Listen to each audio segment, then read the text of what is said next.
The Force binds all things across the galaxy, connecting every living being in an invisible web of energy that flows through stars, planets, and the void between worlds.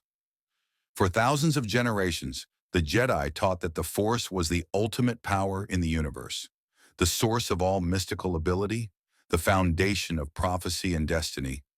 But what happens when something from beyond the stars arrives carrying power that answers to no force, bows to no midi-chlorians, and originates from a realm where gods walk among mortals? The twin suns of Tatooine beat down mercilessly on the endless dune sea, their binary fury turning sand into shimmering waves of heat. Moisture farmers checked their evaporators, Tusken raiders took shelter in canyon shadows, and crate dragons burrowed deep to escape the afternoon inferno. It was a day like any other on the outer rim desert world, until the sky tore open. No hyperspace signature preceded it. No ship appeared on Imperial scanning stations orbiting the planet. Instead, a kaleidoscope of rainbow energy, brilliant blues, radiant golds, shimmering purples, erupted in the atmosphere like a wound cut into reality itself. The phenomenon lasted only seconds, but in those seconds, every sensor on Tatooine's surface went haywire, overwhelmed by an energy reading that matched nothing in Imperial databases or Rebel intelligence files. Something fell from that impossible light. He plummeted through Tatooine's thin atmosphere, trailing arcs of electricity, his red cape whipping wildly in the superheated air. The impact crater he created in the dune sea sent up a mushroom cloud of sand that could be seen from Mos Eisley 50 kilometers away. When the dust settled, a figure lay at the center of the blast radius, a warrior clad in battle-worn armor of silver and black, a massive hammer clutched in one hand. Thor Odinson, Prince of Asgard, God of Thunder, opened his eyes to an unfamiliar sky. He pushed himself upright, every muscle protesting. The Bifrost had been damaged during the battle with the Dark Elves attempting to invade Asgard's lower armories. Heimdall had tried to redirect the Rainbow Bridge's energy to bring Thor home before the connection collapsed.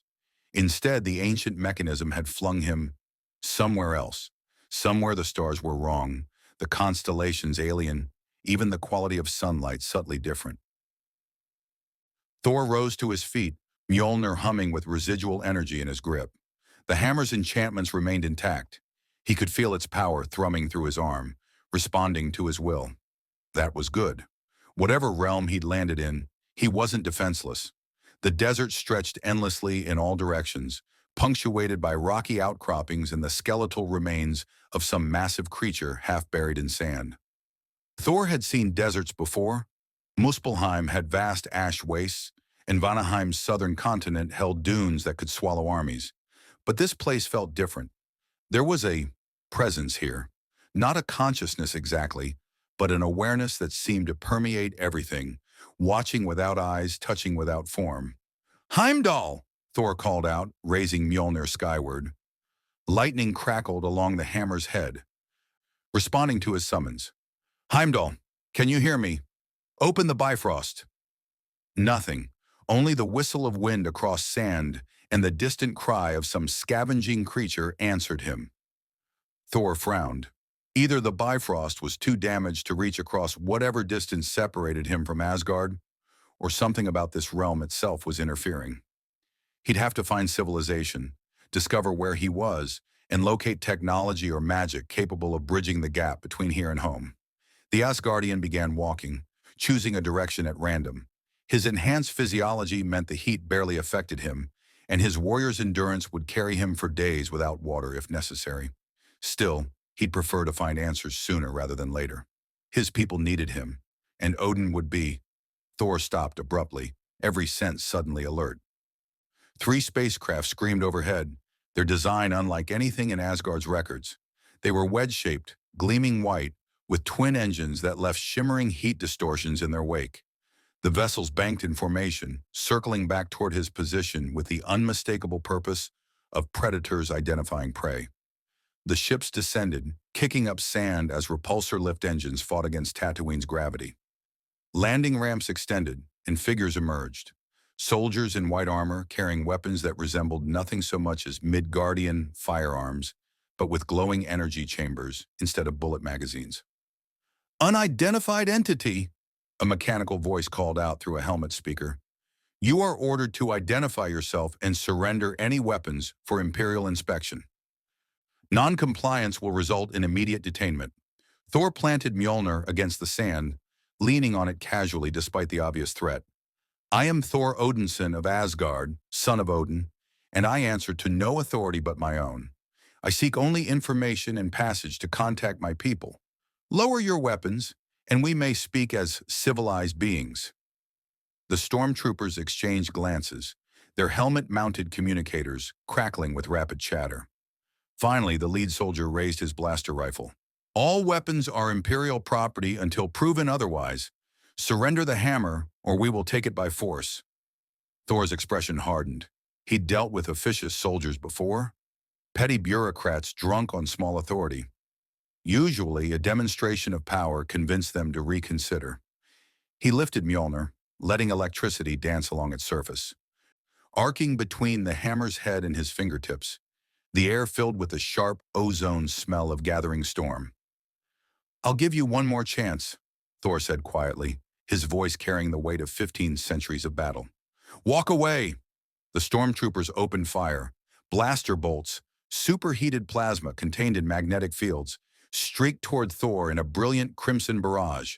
The god of thunder spun Mjolnir in a defensive pattern, the enchanted Uru metal deflecting energy blasts with ringing impacts that sent plasma scattering harmlessly into the sand. Thor's eyes widened slightly. These weapons were more sophisticated than Midgard's primitive firearms, but they still paled before Asgardian craftsmanship. So be it, Thor roared, and lightning answered. The sky darkened as storm clouds gathered from nothing, swirling into existence with supernatural speed. Thunder rolled across the dune sea, a sound Tatooine hadn't heard in living memory. Thor raised Mjolnir high, and the heavens opened. Lightning crashed down in brilliant white columns, striking the sand around the stormtroopers with pinpoint accuracy. The soldiers scattered, their training warring with primal fear as electricity carved glowing glass trenches in the desert. Thor launched himself forward, Mjolnir pulling him through the air, and crashed into the midst of the Imperial forces like a meteor. The fight lasted less than a minute. Thor pulled his strikes. These soldiers were merely following orders, not true enemies. But each blow from Mjolnir sent stormtroopers flying, their armor crumpling under impacts that would have shattered starship hull plating. When the last soldier fell unconscious, Thor stood amid the wreckage of the Imperial patrol, breathing easily despite the exertion. He examined one of their weapons curiously, noting the sophisticated energy cell and the focusing crystals that shape plasma into coherent bolts. Impressive technology for mortals. Whoever ruled this realm had considerable resources. A crackling sound drew his attention to one of the downed spacecraft. A holographic projector was still active, displaying a symbol Thor didn't recognize. A circular emblem that looked vaguely like a geometric interpretation of some predatory creature's face. Interesting, Thor murmured. Then he heard it, the distinctive sound of more engines approaching, and these were much larger. On the horizon, a massive vessel descended through the atmosphere, its dagger-shaped profile cutting through the sky like a blade. It dwarfed the smaller craft scattered around him, and Thor's warrior instincts immediately recognized it for what it was, a warship, and a formidable one at that. The god of thunder smiled grimly, hefting Mjolnir. If civilization in this realm was anything like civilizations everywhere else, they'd want answers about the warrior who'd just destroyed an Imperial patrol. And Thor? He'd be happy to provide those answers, on his terms. Above Tatooine, aboard the Star Destroyer Devastator, alarms blared as sensors registered an impossible energy signature. In the command bridge's meditation chamber, a towering figure clad in black armor turned away from the viewport, cape swirling like living shadow. Darth Vader had felt the disturbance in the Force the moment the Rainbow Bridge tore through reality. He'd felt something else too, a presence that resonated with power, yet touched the Force in ways that made no sense. It was neither light nor dark, neither Jedi nor Sith. It was something entirely new. Prepare my shuttle, Vader commanded, his respirator punctuating each word with mechanical rhythm. I will investigate this anomaly personally. If you want to see more characters enter the Star Wars galaxy, hit that subscribe button and drop the name of a character you'd want to see in the comments below. May the Force be with you. Thor watched the massive warship descend with the practiced eye of someone who'd fought in countless battles across 9 realms. The vessel's design spoke of brutal efficiency, no wasted curves or aesthetic flourishes, just angular aggression and overwhelming firepower. Turbo-laser batteries studded its hull like the scales of some metallic predator, and the ship's sheer size dwarfed anything Thor had seen outside of Asgard's greatest warships. He could simply leave. Mjolnir would carry him away from this confrontation, let him find answers elsewhere on this strange world. But Thor Odinson had never been one to flee from a fight, and something about the approaching vessel demanded his attention. The same presence he'd felt earlier, that omnipresent awareness, seemed to concentrate aboard that ship, focused through a single point of terrible intensity. The Star Destroyer settled into a hover pattern above the desert floor, its repulsor lifts creating circular patterns in the sand below. A smaller craft detached from its ventral hangar, sleeker, more personal, with wings that folded upward like a predatory bird. The shuttle descended with mechanical precision, landing 50 meters from where Thor stood among the unconscious stormtroopers. The boarding ramp extended with a hydraulic hiss, and fog rolled out from the climate-controlled interior. Then he emerged. Darth Vader stood at the top of the ramp, a figure of absolute darkness against Tatooine's harsh sunlight. His armor reflected no light, seemed to absorb it, and his cape hung motionless despite the desert wind. The respirator built into his mask produced a rhythmic breathing sound that carried across the sand, mechanical, measured, inevitable as death itself. Thor felt the weight of the Dark Lord's attention settle on him like a physical thing. It was similar to facing Odin's judgment or feeling Hela's killing intent, but different in fundamental ways. This being radiated controlled fury, ancient pain channeled into lethal purpose, and beneath it all, a connection to that strange omnipresent awareness Thor had sensed earlier. "You are not listed in any Imperial database," Vader stated, his voice a deep mechanical rumble. "Your arrival created a spatial anomaly that disrupted hyperspace lanes across 3 sectors. You destroyed an Imperial patrol without provocation." The Dark Lord descended the ramp, each footstep deliberate. "You will explain yourself." Thor planted Mjolnir in the sand and crossed his arms. "I am Thor of Asgard, and I destroyed nothing without cause. Your soldiers attacked me when I sought only information. I defended myself with appropriate force. They live, which is more mercy than most receive when they aim weapons at a god." God! The word came flat from Vader's vocabulary, devoid of inflection that might indicate belief or skepticism. "There are no gods. There is only the Force." "I know nothing of this Force you speak of," Thor replied, "but I know what I am. I have lived for over 15 centuries, commanded lightning since before your ancestors discovered fire, and traveled between worlds through the Bifrost. If that does not qualify as divine in your understanding, then we simply have different definitions." Vader's mask tilted slightly, and Thor felt that concentrated attention intensify. The Dark Lord was searching him somehow, probing with that strange awareness. It felt like invisible fingers brushing against Thor's mind, seeking entrance, trying to read thoughts and intentions. The Asgardian's expression hardened. "I would advise against that." "You resist the Force," Vader observed, and now there was something in his tone, curiosity perhaps, or calculation. "Not through training or discipline, but through fundamental incompatibility. You are disconnected from it. How is this possible?" "I told you, I know nothing of your Force." Thor's hand moved to Mjolnir's handle. "Where I come from, power takes many forms.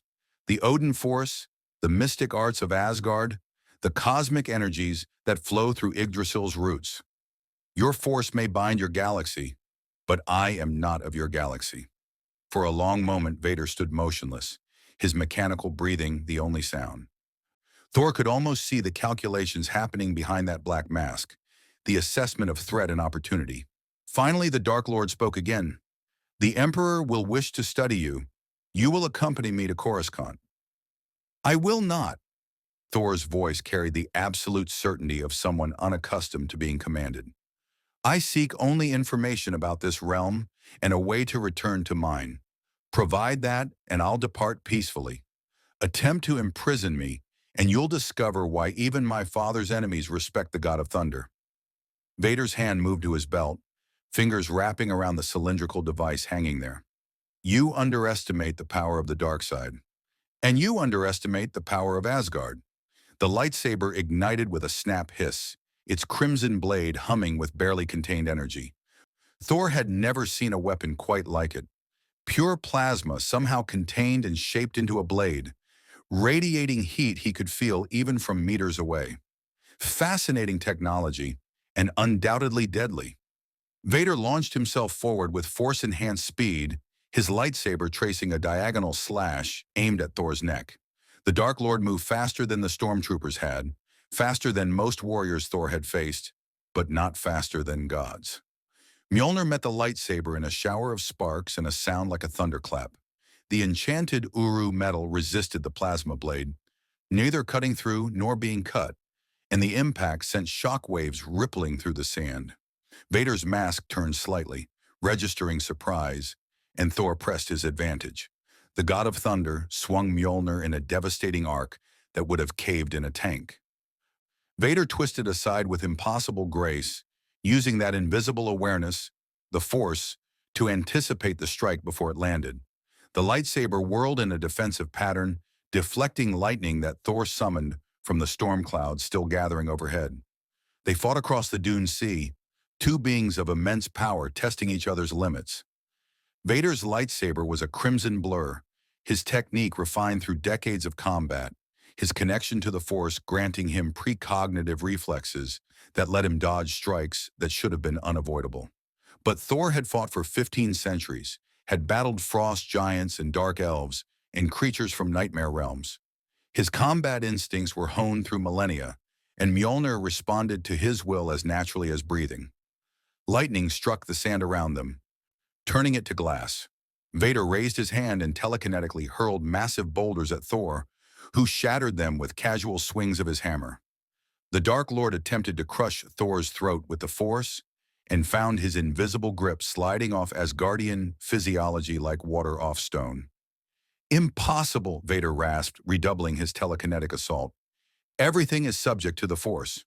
Then your Force is not as absolute as you believe, Thor roared and called down a lightning bolt directly onto himself.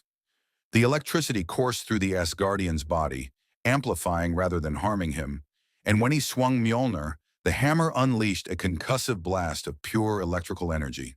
Vader raised his lightsaber just in time, the plasma blade absorbing most of the discharge, but the shock waves still sent him skidding backward across the sand, boots carving trenches.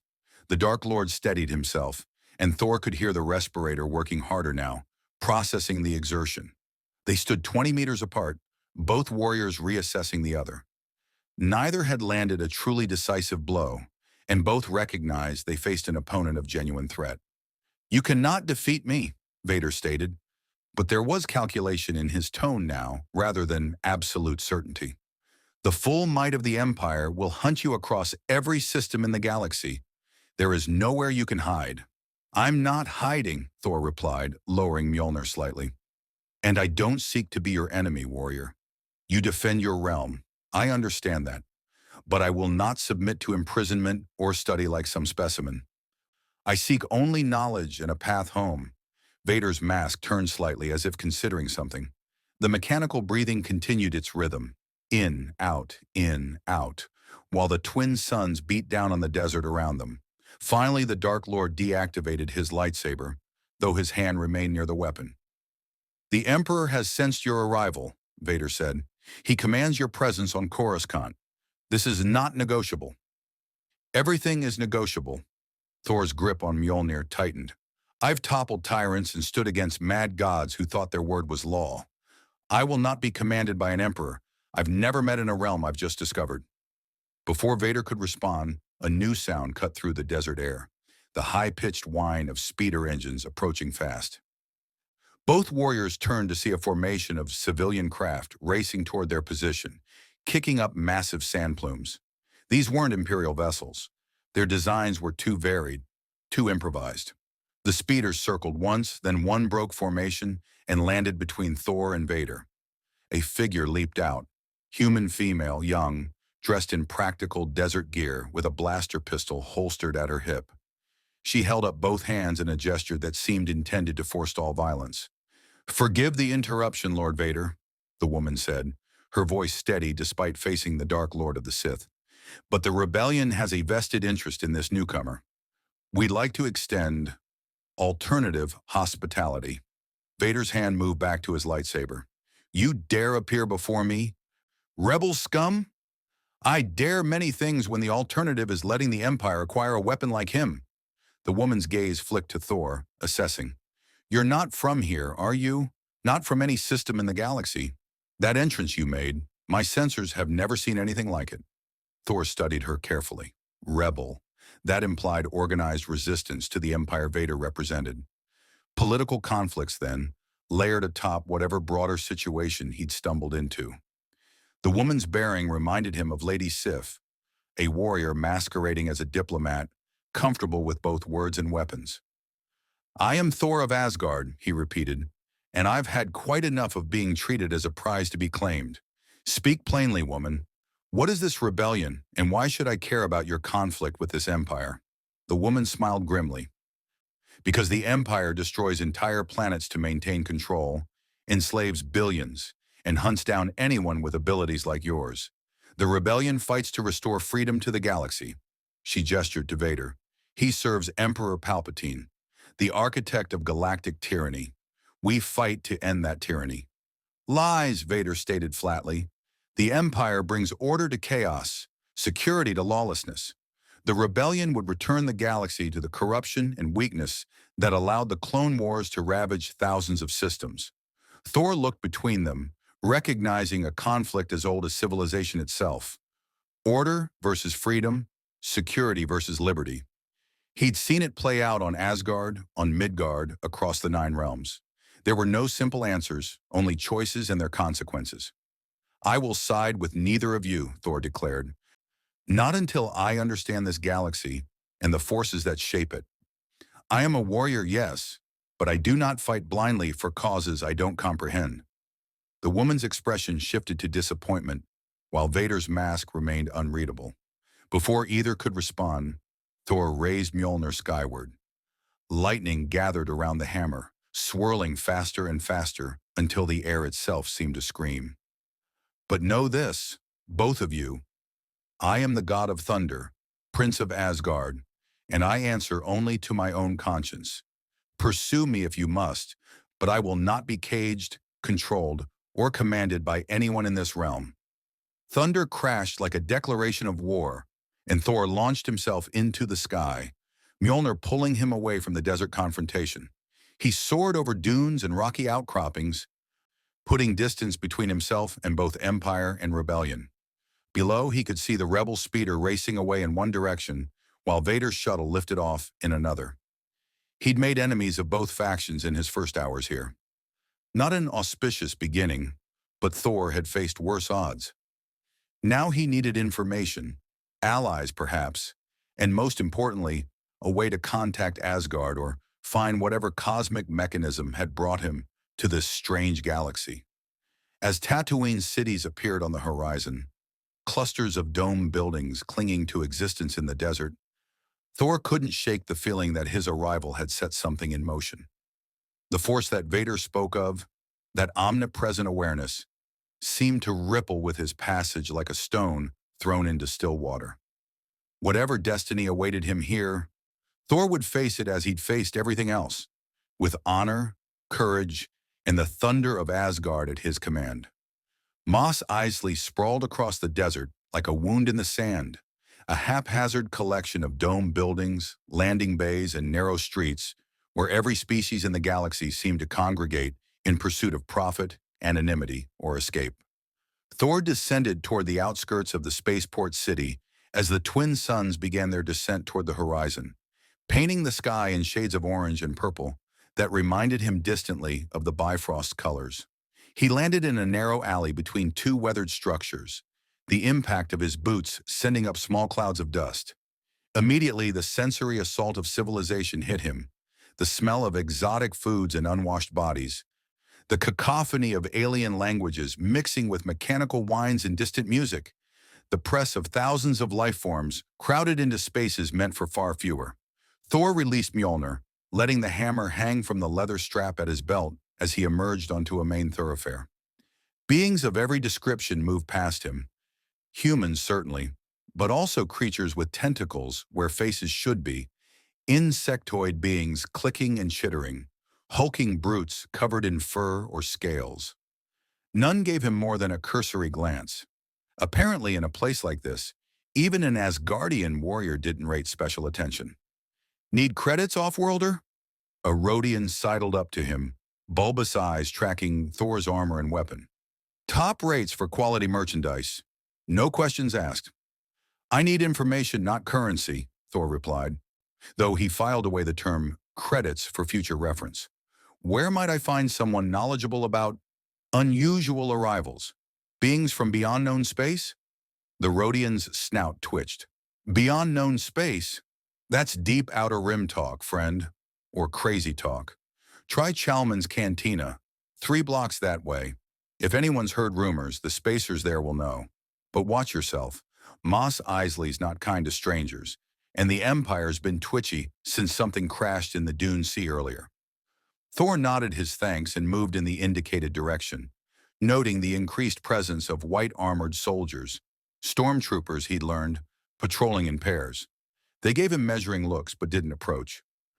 Perhaps word hadn't spread yet about the anomaly that had embarrassed an Imperial patrol and dueled their Dark Lord to a standstill.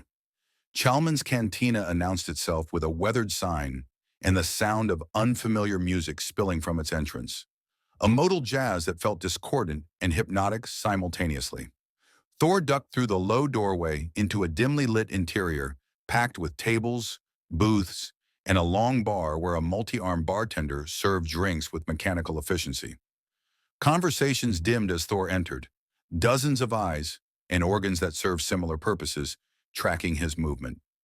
The Asgardian had walked into hostile taverns before, had faced down entire halls of warriors with nothing but his presence and reputation.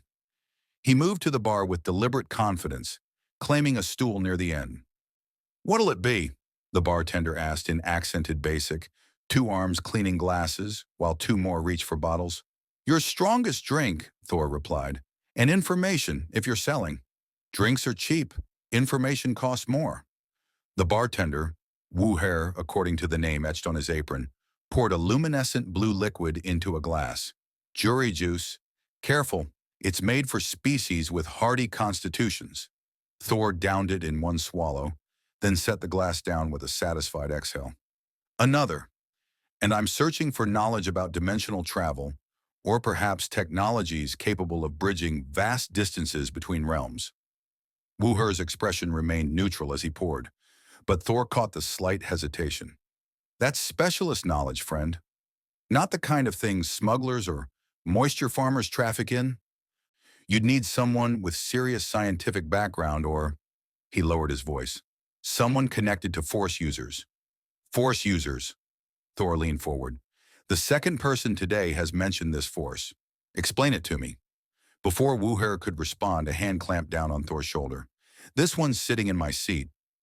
Thor turned to find a Aqualish, pig-faced, tusked, and clearly intoxicated, glaring at him with small, mean eyes. Behind the creature stood 2 companions, equally hostile, hands resting on blaster pistols at their hips. "I meant no offense," Thor said evenly. "There are other seats." "Don't care about other seats. That's my seat. Move, or we'll move you."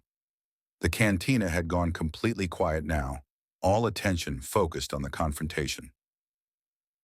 Thor recognized the dynamic, bullies seeking to establish dominance through violence, emboldened by numbers and the assumption that might made right. He'd seen it 1,000 times across the 9 realms.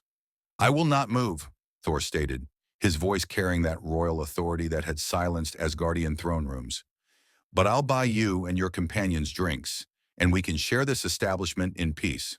The Aqualish's hand moved to his blaster. Wrong answer, pretty boy. What happened next occurred faster than most beings in the cantina could follow. The Aqualish drew his weapon, aiming for Thor's chest. Thor's hand shot out, catching the alien's wrist mid-draw and squeezing. The blaster clattered to the floor as bones creaked under Asgardian strength. Before the companions could react, Thor stood in a fluid motion, grabbed the Aqualish by his collar, and hurled him across the entire cantina. The alien crashed through a table occupied by Bith musicians, sending instruments flying and patrons scrambling. Thor turned to the companions, one eyebrow raised in challenge. They looked at each other, looked at their groaning friend, and wisely retreated toward the exit. As I was saying, Thor returned to his stool, information about the Force? Wooher stared at him for a moment, then burst into rough laughter. Not bad, Offworlder. Not bad at all. He leaned in conspiratorially. The Force it's complicated. Some call it an energy field created by all living things. Others say it's the will of the galaxy itself. The Jedi used to be its guardians, monks with laser swords who could move objects with their minds, predict the future, influence thoughts. The Empire wiped most of them out about 20 years ago. And the Sith, Thor pressed, remembering Vader's connection to that omnipresent awareness. This dark side the armored warrior spoke of? The bartender's expression darkened. The Sith use the Force differently. Passion, anger, hate, they channel those emotions into power. More aggressive, more destructive. Darth Vader's the most feared Sith in the galaxy, and the Emperor himself supposedly commands the dark side, like no one in history. Thor absorbed this information, processing implications.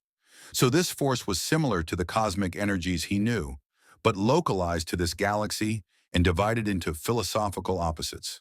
Light and dark, order and chaos, serenity and passion. Not unlike the tensions between Asgard's approaches to power and the darker methods of realms like Svartalfheim or Muspelheim. These Jedi who were destroyed, Thor continued, did they possess knowledge of dimensional travel? Ways to breach the barriers between realms? I'm not... You there! A voice cut through the cantina's resumed chatter. The one who threw Ponda Baba.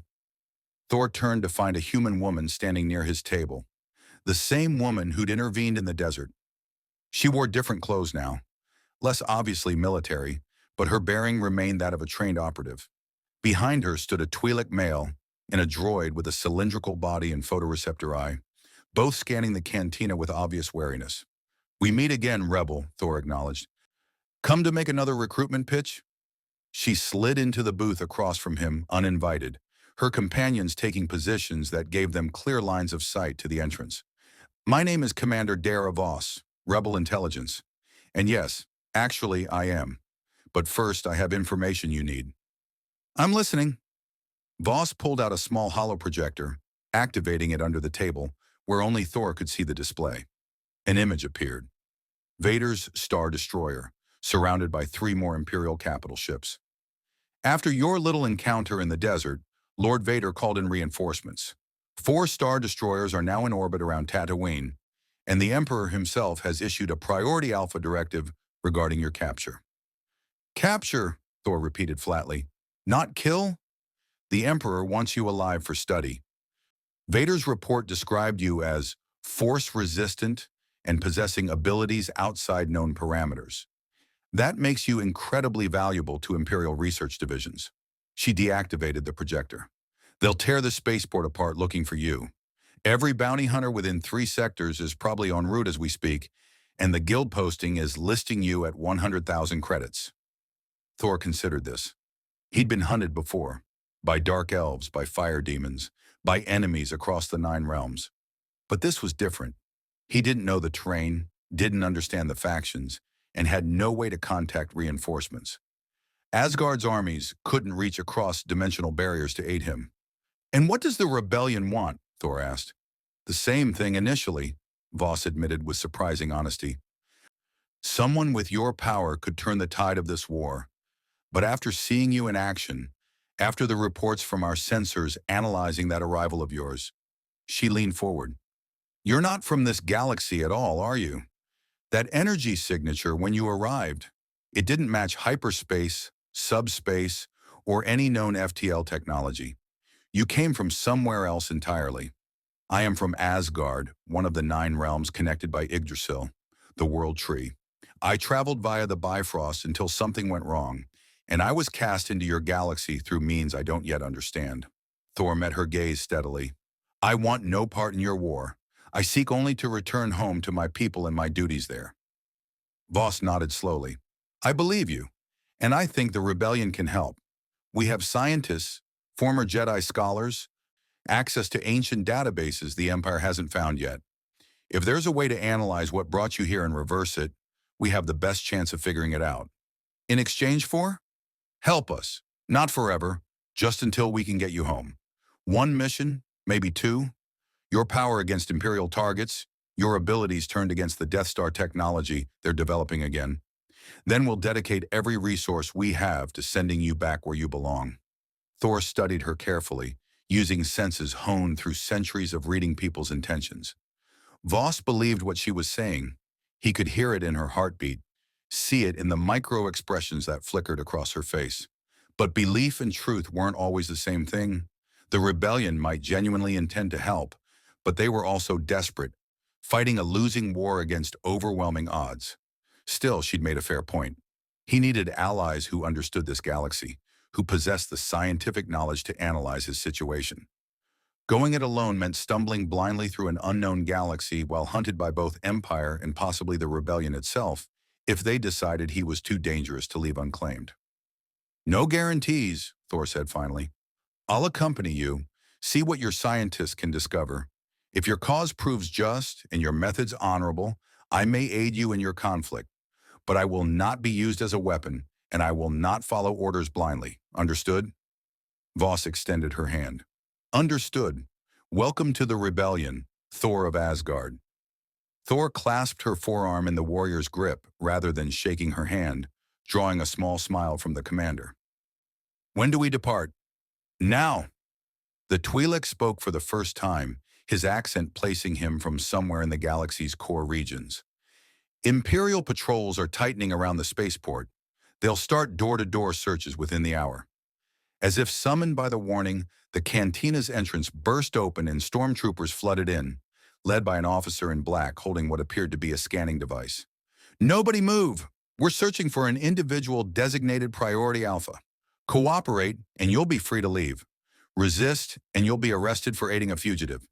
Voss cursed under her breath. Back exit, now. The group rose as casually as possible, moving toward the rear of the cantina. Thor's hand found Mjolnir's handle, the hammer thrumming with barely contained energy. He could fight his way through the stormtroopers easily enough, but that would mean killing soldiers who were simply following orders, potentially destroying this establishment, and harming innocent civilians caught in the crossfire. Wait. Thor stepped away from Voss and her team, moving toward the bar instead. Wooher looked up, alarmed, as the Asgardian reached under his cape and produced a golden coin. Currency from Asgard, virtually priceless in this galaxy, though Thor didn't know it yet. He set it on the bar. For the damages and for your discretion. Then he turned to face the stormtroopers, planting himself between them and the rebel team. Lightning began to crackle along his arms, arcing between fingers, and the cantina's lights flickered as electrical energy built. Every being in the establishment recognized the prelude to violence and scrambled for exits. I am Thor Odinson, he announced, his voice carrying the weight of thunder, and I'm tired of running. The stormtroopers opened fire immediately, their training overriding the instinctive fear that gripped lesser soldiers when facing the supernatural. Crimson blaster bolts streaked across the cantina in a coordinated barrage, 12 rifles firing in staggered sequence to create an unbroken stream of plasma. Thor spun Mjolnir in a defensive arc, the hammer moving so fast it became a silver blur. Each blaster bolt that struck the Uru metal deflected harmlessly, some ricocheting into walls and ceiling, others dissipating entirely against the enchanted weapon. The Asgardian advanced through the firestorm, boots heavy on the cantina floor. Expression set in grim determination. Fall back, the Imperial officer commanded, recognizing immediately that conventional tactics wouldn't work. Call for Thor threw Mjolnir. The hammer streaked across the cantina like a missile, struck the officer square in the chest with precisely calculated force, enough to shatter his armor and send him crashing through the entrance, but not enough to kill, and return to Thor's outstretched hand. The stormtroopers hesitated, their rigid discipline warring with self-preservation instinct. Leave now, Thor commanded, electricity dancing across his armor. I've no wish to kill you, but I will not be caged. Depart and tell your superiors that Thor of Asgard does not submit to ultimatums. The stormtroopers exchanged glances, but their training held. They were Imperial soldiers, conditioned to follow orders regardless of personal risk. They advanced in formation, switching their rifles to maximum power, preparing to bring down this anomaly through sheer volume of fire. Thor sighed. He'd given them a chance. Lightning erupted from his body in an expanding sphere, filling the cantina with blinding white light and the sharp ozone smell of electrical discharge. The bolts arced through the air with supernatural precision, striking each stormtrooper's rifle and overloading the weapon's power cells. Blasters exploded in gloved hands, sending soldiers stumbling backward. And before they could recover, Thor was among them. He moved like a berserker from ancient Earth legends, Mjolnir rising and falling with devastating efficiency. Each strike sent a stormtrooper flying, into walls, through tables, skidding across the floor. Thor's centuries of combat experience let him calculate exact force necessary, enough to incapacitate without killing, to break armor without shattering the bodies beneath. The entire fight lasted perhaps 20 seconds. When silence returned to the cantina, 11 stormtroopers lay unconscious amid the wreckage, and Thor stood alone, breathing steadily, Mjolnir crackling with residual energy. Impressive. Voss emerged from the back corridor, eyebrows raised. Though you just painted a bigger target on your back. The target was already painted, Thor replied, stepping over groaning soldiers. At least now the Empire knows the cost of pursuing me. Come. You mentioned a ship. They moved quickly through Mos Eisley's back alleys. Voss's team navigating with practiced ease through routes that avoided main thoroughfares and Imperial checkpoints. The Twi'lek, introduced as Shanri, Voss's second-in-command, led them through a moisture farmer's abandoned compound, across a service catwalk overlooking a massive garage bay, and finally to a relatively clean landing pad on the spaceport's southern edge. The ship waiting there was a modified YT-2400 light freighter, its hull bearing scars from what looked like multiple battles and hasty repairs. The name Distant Hope was stenciled near the cockpit in faded lettering. Not much to look at, Voss admitted as they approached, but she's fast, well-armed, and her hyperdrive's military grade. We'll be off Tatooine and into hyperspace before the Empire can coordinate a blockade. Thor studied the vessel with interest. He'd traveled aboard Asgardian ships, Midgardian spacecraft, even stolen dark elf fighters during desperate escapes. This freighter seemed functional if weathered, designed for utility over aesthetics. How does it fly? What propels it through the void? Ion engines for sublight, hyperdrive for faster-than-light travel through alternate dimension called hyperspace. Voss triggered the boarding ramp, which extended with a pneumatic hiss. It's complicated to explain, easier to show you once we're aboard. They hurried up the ramp into a cramped but efficient interior. The main hold contained cargo netting, weapons lockers, and a small medical bay. Shanri and the droid, a repurposed Imperial probe droid designated Echo, moved immediately toward the cockpit, while Voss gestured Thor toward a seat equipped with crash webbing. Strap in. The Empire's probably already scrambling TIE fighters, and the launch is going to be rough. Thor settled into the seat, examining the restraint system with bemusement. I've survived falls from the Rainbow Bridge and been thrown by the Hulk. I think I can manage turbulence. Your funeral. Voss dropped into the co-pilot's seat as the engines fired, filling the hold with a deep thrumming vibration. Through the small viewport, Thor watched Mos Eisley fall away as the Distant Hope lifted off, climbing rapidly through Tatooine's atmosphere. The stars appeared overhead as they breached the atmospheric boundary, not the familiar constellations of Earth or the mapped territories visible from Asgard, but alien configurations that reinforced how far from home Thor truly was. The twin sons of Tatooine shrank behind them as the freighter accelerated, and Thor felt his warrior's instinct prickle with warning. "3 TIE fighters incoming," Shanri announced from the cockpit, his voice carrying tension. "Intercept vector. They're not hailing. Weapons hot." "I see them." Voss's hands flew across controls. "Echo, power the dorsal turret. Sean, get us coordinates for the jump to Yavin." Thor unbuckled and moved forward, peering through the cockpit viewport at 3 sleek craft approaching with predatory speed. They were ball-shaped with angular wing panels, their design prioritizing speed and maneuverability over pilot protection. Green energy bolts began streaking from their forward cannons, and the distant Hope shuddered as impact struck the aft shields. "How do I fight them?" Thor demanded. Voss shot him a startled look. "What? You can't? We're in space. There's no air, no gravity, just vacuum that'll kill you in seconds." "I don't need air." Thor moved toward the airlock. "And I've fought in the void between realms before. Open that door."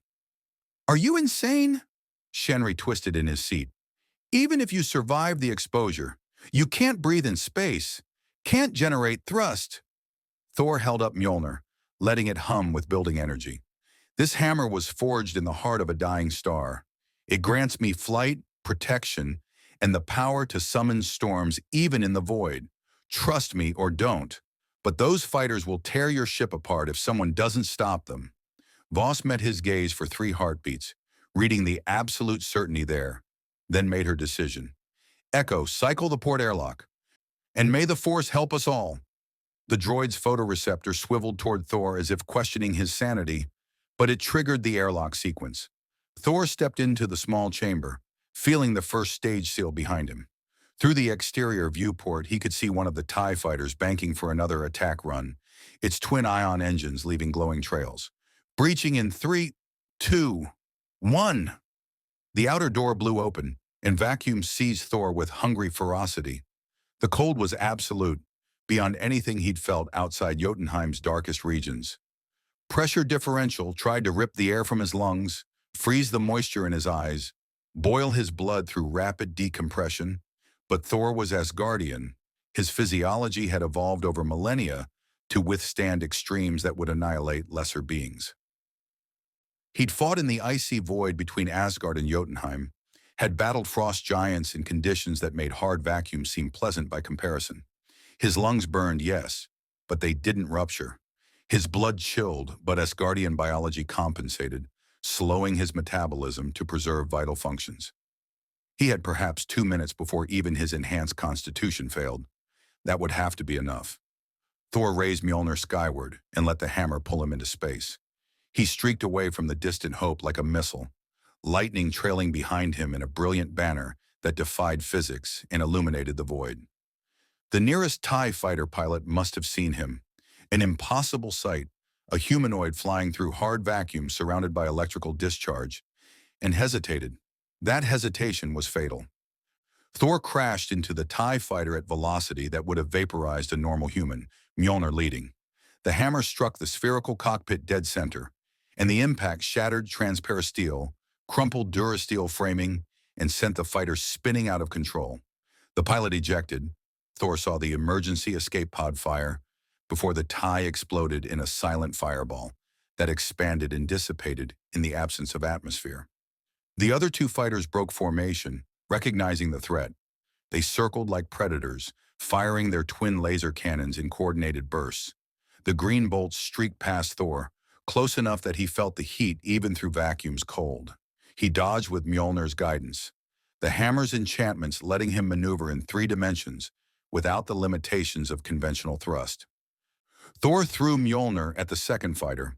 The hammer covered the distance in a fraction of a second, struck the starboard wing panel, and tore it completely off. The TIE immediately began spinning, its asymmetrical thrust sending it into an uncontrolled tumble. Mjolnir returned to Thor's hand as the crippled fighter's pilot fought desperately to regain control. The third pilot was better, or more desperate. He accelerated directly at Thor, lasers blazing, attempting to either destroy the Asgardian or force him to dodge and buy time for reinforcements. Thor could see the pilot through the cockpit viewport, could see the moment their eyes met across the void. The god of thunder didn't dodge. He flew directly into the laser fire, Mjolnir spinning before him in a defensive pattern that deflected the bolts. The TIE fighter's lasers couldn't penetrate Uru metal, couldn't overcome Asgardian durability, and when Thor closed the final meters between them, he swung Mjolnir in an uppercut that caught the fighter's ball-shaped cockpit from below. The impact sent the TIE fighter corkscrewing upward, or what passed for upward in the directionless void, its engines sputtering. Thor didn't wait to see if the pilot recovered. His lungs were screaming now, his vision beginning to tunnel despite Asgardian constitution. He turned back toward the distant hope, letting Mjolnir pull him through space in a desperate race against suffocation. The freighter's airlock had remained open, its interior lights beckoning like a beacon. Thor covered the distance in seconds that felt like hours, crashed through the opening, and triggered the emergency seal with a smashing blow from Mjolnir. The outer door slammed shut, and atmosphere flooded back into the chamber with a roar Thor could barely hear over the pounding in his ears. He collapsed to his knees, sucking in oxygen with desperate gas. Ice crystals that had formed on his armor and cape sublimated in the returning warmth, creating a brief fog around him. His lungs burned, his extremities tingled as circulation normalized, but he was alive and victorious. The inner door cycled open, and Voss stood there, staring at him with an expression caught between awe and disbelief. "You just—" She gestured helplessly toward space. "You flew, in vacuum, and destroyed 3 TIE fighters with a hammer." Thor pushed himself to his feet, shaking off the last effects of near asphyxiation. "I told you, I am the god of thunder. Your empire will learn that conventional weapons mean little against Asgardian might." "Hyperdrives charged," Shanri called from the cockpit, "making the jump to Yavin before more fighters arrive." The freighter's engines changed pitch, and through the viewport Thor saw the stars elongate into lines of light. Reality seemed to twist, compress, and then they were somewhere else, traveling through that alternate dimension Voss had mentioned, hyperspace, where the normal rules of distance and time bent to accommodate faster-than-light travel. Thor moved to the viewport, watching the swirling blue-white tunnel that surrounded the ship. It reminded him of the Bifrost transit passage, though lacking the rainbow colors and the sense of traveling across Yggdrasil's roots. This was cruder, mechanical rather than mystical, but effective in its own way. "That's hyperspace," Voss said, moving to stand beside him. "We'll reach Yavin 4 in about 6 hours. That's where our main base is hidden, inside a gas giant's moon system, shielded from Imperial detection." "And these scientists you mentioned? They can truly analyze the dimensional breach that brought me here?" "Our chief researcher used to study with Jedi scholars before the Purge. She has access to ancient texts, force-sensitive artifacts, technology salvaged from Old Republic laboratories. If anyone in the galaxy can figure out what happened and how to reverse it, it's her." Voss paused. "What you did out there, fighting in space, I've never seen anything like it. Not from Jedi, not from any Force user. You're different," Thor finished. "Yes, your Force flows through living beings, connects them to each other and the galaxy. But I am connected to different powers. The Odin Force that flows through my bloodline, the cosmic storms that birth lightning across the 9 realms. Your galaxy has its rules, but I bring rules from elsewhere." Voss nodded slowly, processing implications. "The Empire's going to be terrified of you. Something they can't predict, can't control, can't understand through their normal frameworks." She smiled grimly. "That makes you the most dangerous thing to them since the Death Star's destruction." "Death Star? Long story.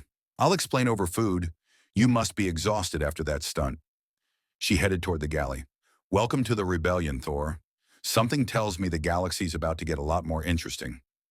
Thor remained at the viewport, watching hyperspace flow past, and wondered if Heimdall could see across dimensional barriers. Could the all-seeing guardian of the Bifrost perceive Thor's plight? Could Odin sense his son's displacement? Or was Thor truly alone in this strange galaxy, cut off from everything he'd ever known, forced to forge new alliances and face enemies that challenged even his considerable power? The god of thunder touched Mjolnir's handle, feeling the familiar comfort of its weight, and made himself a silent oath. He would find a way home. But until then, he would face this galaxy's conflicts with the same honor and courage he'd brought to every battle across the Nine Realms. If the Empire wanted war with Asgard's prince, they would get it, and they would learn why even the mightiest frost giants feared the sound of thunder. Section 5. Yavin 4 emerged from hyperspace like a jewel set against the vast orange sphere of the gas giant it orbited. The moon was covered in dense jungle, its canopy an unbroken sea of green, broken only by ancient stone temples that thrust upward like the fingers of buried giants. Thor stood in the distant Hope's cockpit as Shanri guided them through the atmospheric approach, watching with interest as the rebel base revealed itself. The Great Temple, a massive ziggurat that predated the current galactic civilization by millennia, had been converted into a military installation. Starfighters sat on reinforced landing pads carved into the temple's multiple levels, while sensor arrays and defensive turrets disguised as ancient stonework tracked their approach. Personnel in orange flight suits and military fatigues moved between hangar bays and command structures, all organized with the efficiency of warriors who knew the Empire could discover them at any moment. "Home sweet home," Voss commented as they descended toward a designated landing pad. "Not much compared to Imperial facilities, but it's kept us alive this long." The distant Hope settled onto the pad with a gentle thud, and the boarding ramp extended.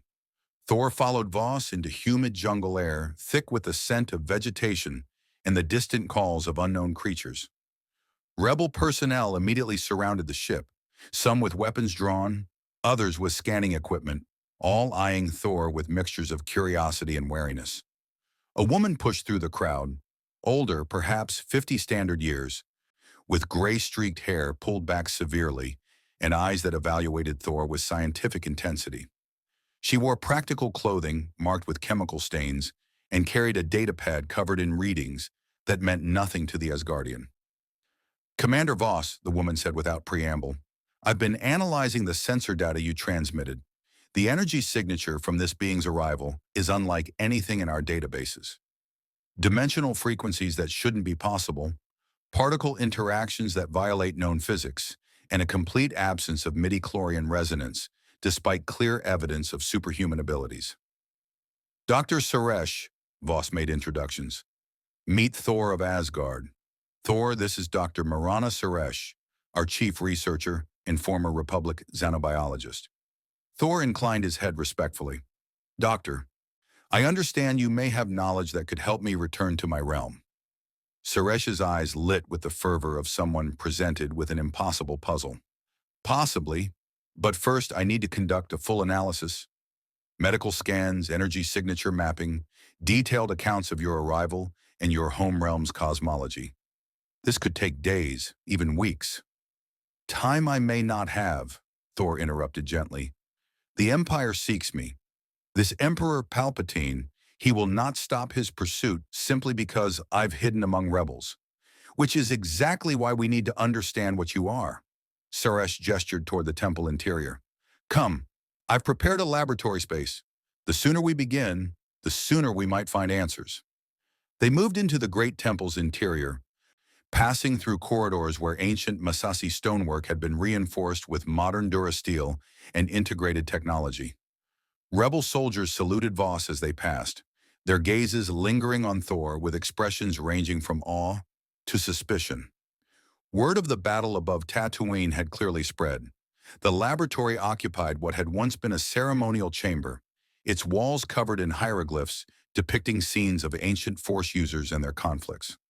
Suresh had transformed it into a sophisticated research facility. Sensor arrays, medical equipment, holographic projectors, and banks of computer terminals that hummed with processing power. "Sit there," Suresh indicated a platform surrounded by scanning equipment. "This won't hurt, but you may feel odd sensations. The sensors need to map your biological structure, energy signature, even the quantum state of your cellular composition." Thor complied, settling onto the platform while removing his armor and cape. The sensors activated with soft chimes, beams of light playing across his body from multiple angles. Suresh moved between terminals, studying readouts with growing fascination. "Remarkable," she muttered. Your cellular density is approximately 3 times human standard. Skeletal structure shows material composition similar to high-grade durasteel. Neural activity suggests processing speeds far beyond baseline sentient norms. She looked up, eyes wide. You're not just enhanced, you're fundamentally different on a biological level. I am Asgardian, Thor said simply. My people have evolved over millions of years, shaped by cosmic forces and the energies that flow through Yggdrasil. We are long-lived, durable, and connected to powers your galaxy doesn't possess. This Yggdrasil, Suresh pulled up a holographic notepad, stylus poised. Describe it. Every detail you can remember. For the next hour, Thor spoke. He described the world tree that connected the 9 realms, the Bifrost that allowed travel between them, the Odin force that flowed through Asgard's royal line. He explained how his lightning wasn't force lightning. It was elemental power drawn from cosmic storms that raged in the spaces between dimensions.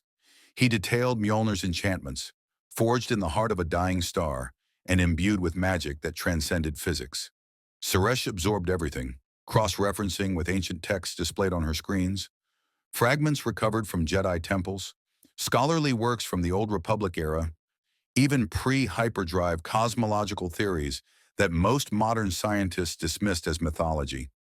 There are legends, she said finally, pulling up a particular text written in a script Thor didn't recognize. Ancient Jedi writings speak of the spaces between, dimensions that exist parallel to our galaxy, but remain forever unreachable because the Force cannot bridge them. They theorize that other realities might exist beyond the Force's influence, governed by different fundamental laws. Your Force does exist in my realm, Thor corrected. At least I felt no such awareness there. Here it's omnipresent, an energy field that touches everything. But in Asgard, power takes different forms. Magic, cosmic energy, elemental forces bound to individual beings rather than connected through a universal field. Which explains why Vader couldn't affect you with the Force. Suresh's expression brightened with understanding. You're not Force-resistant through training or biological immunity. You're dimensionally incompatible. The Force can't grip what isn't part of its connected web. Before Thor could respond, alarms blared throughout the temple. Voss's comlink crackled to life, and a voice filled with barely controlled panic shouted through. Commander, we have Imperial Star Destroyers emerging from hyperspace, multiple capital ships, and they're launching TIE fighters. They found us. Voss and Thor exchanged glances, then both sprinted for the command center. They emerged onto a balcony overlooking the main hangar bay to find organized chaos, pilots racing to their X-wings and Y-wings, ground crews scrambling to arm and fuel fighters, commanders shouting orders over the din of warming engines. In the sky above Yavin 4's jungle canopy, Thor could see them descending through the atmosphere. 4 massive wedge-shaped vessels, their gray hulls bristling with weapons, their sheer size dwarfing anything the rebel fleet could muster.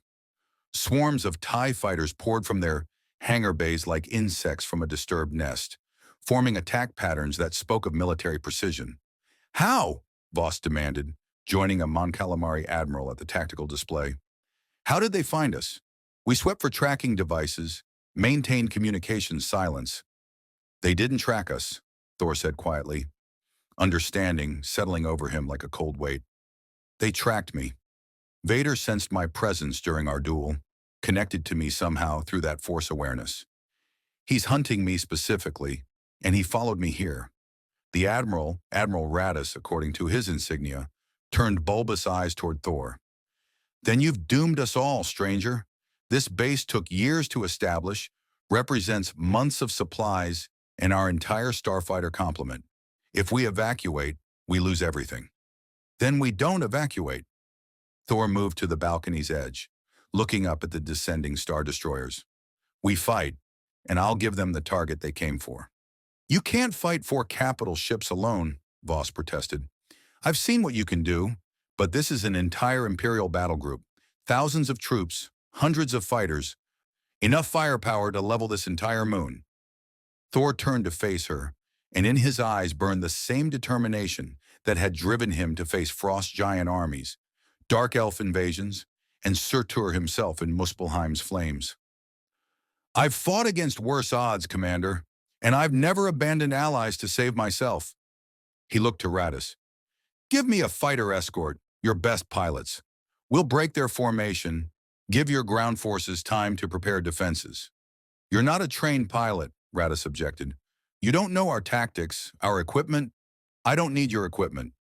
Thor raised Mjolnir, letting electricity crackle along its surface. I have this, and I have 15 centuries of combat experience. Trust me, Admiral, or watch your base burn while debating. The choice is yours. Radis stared at him for 3 seconds, then made his decision. Red Squadron, you're flying escort for our guest.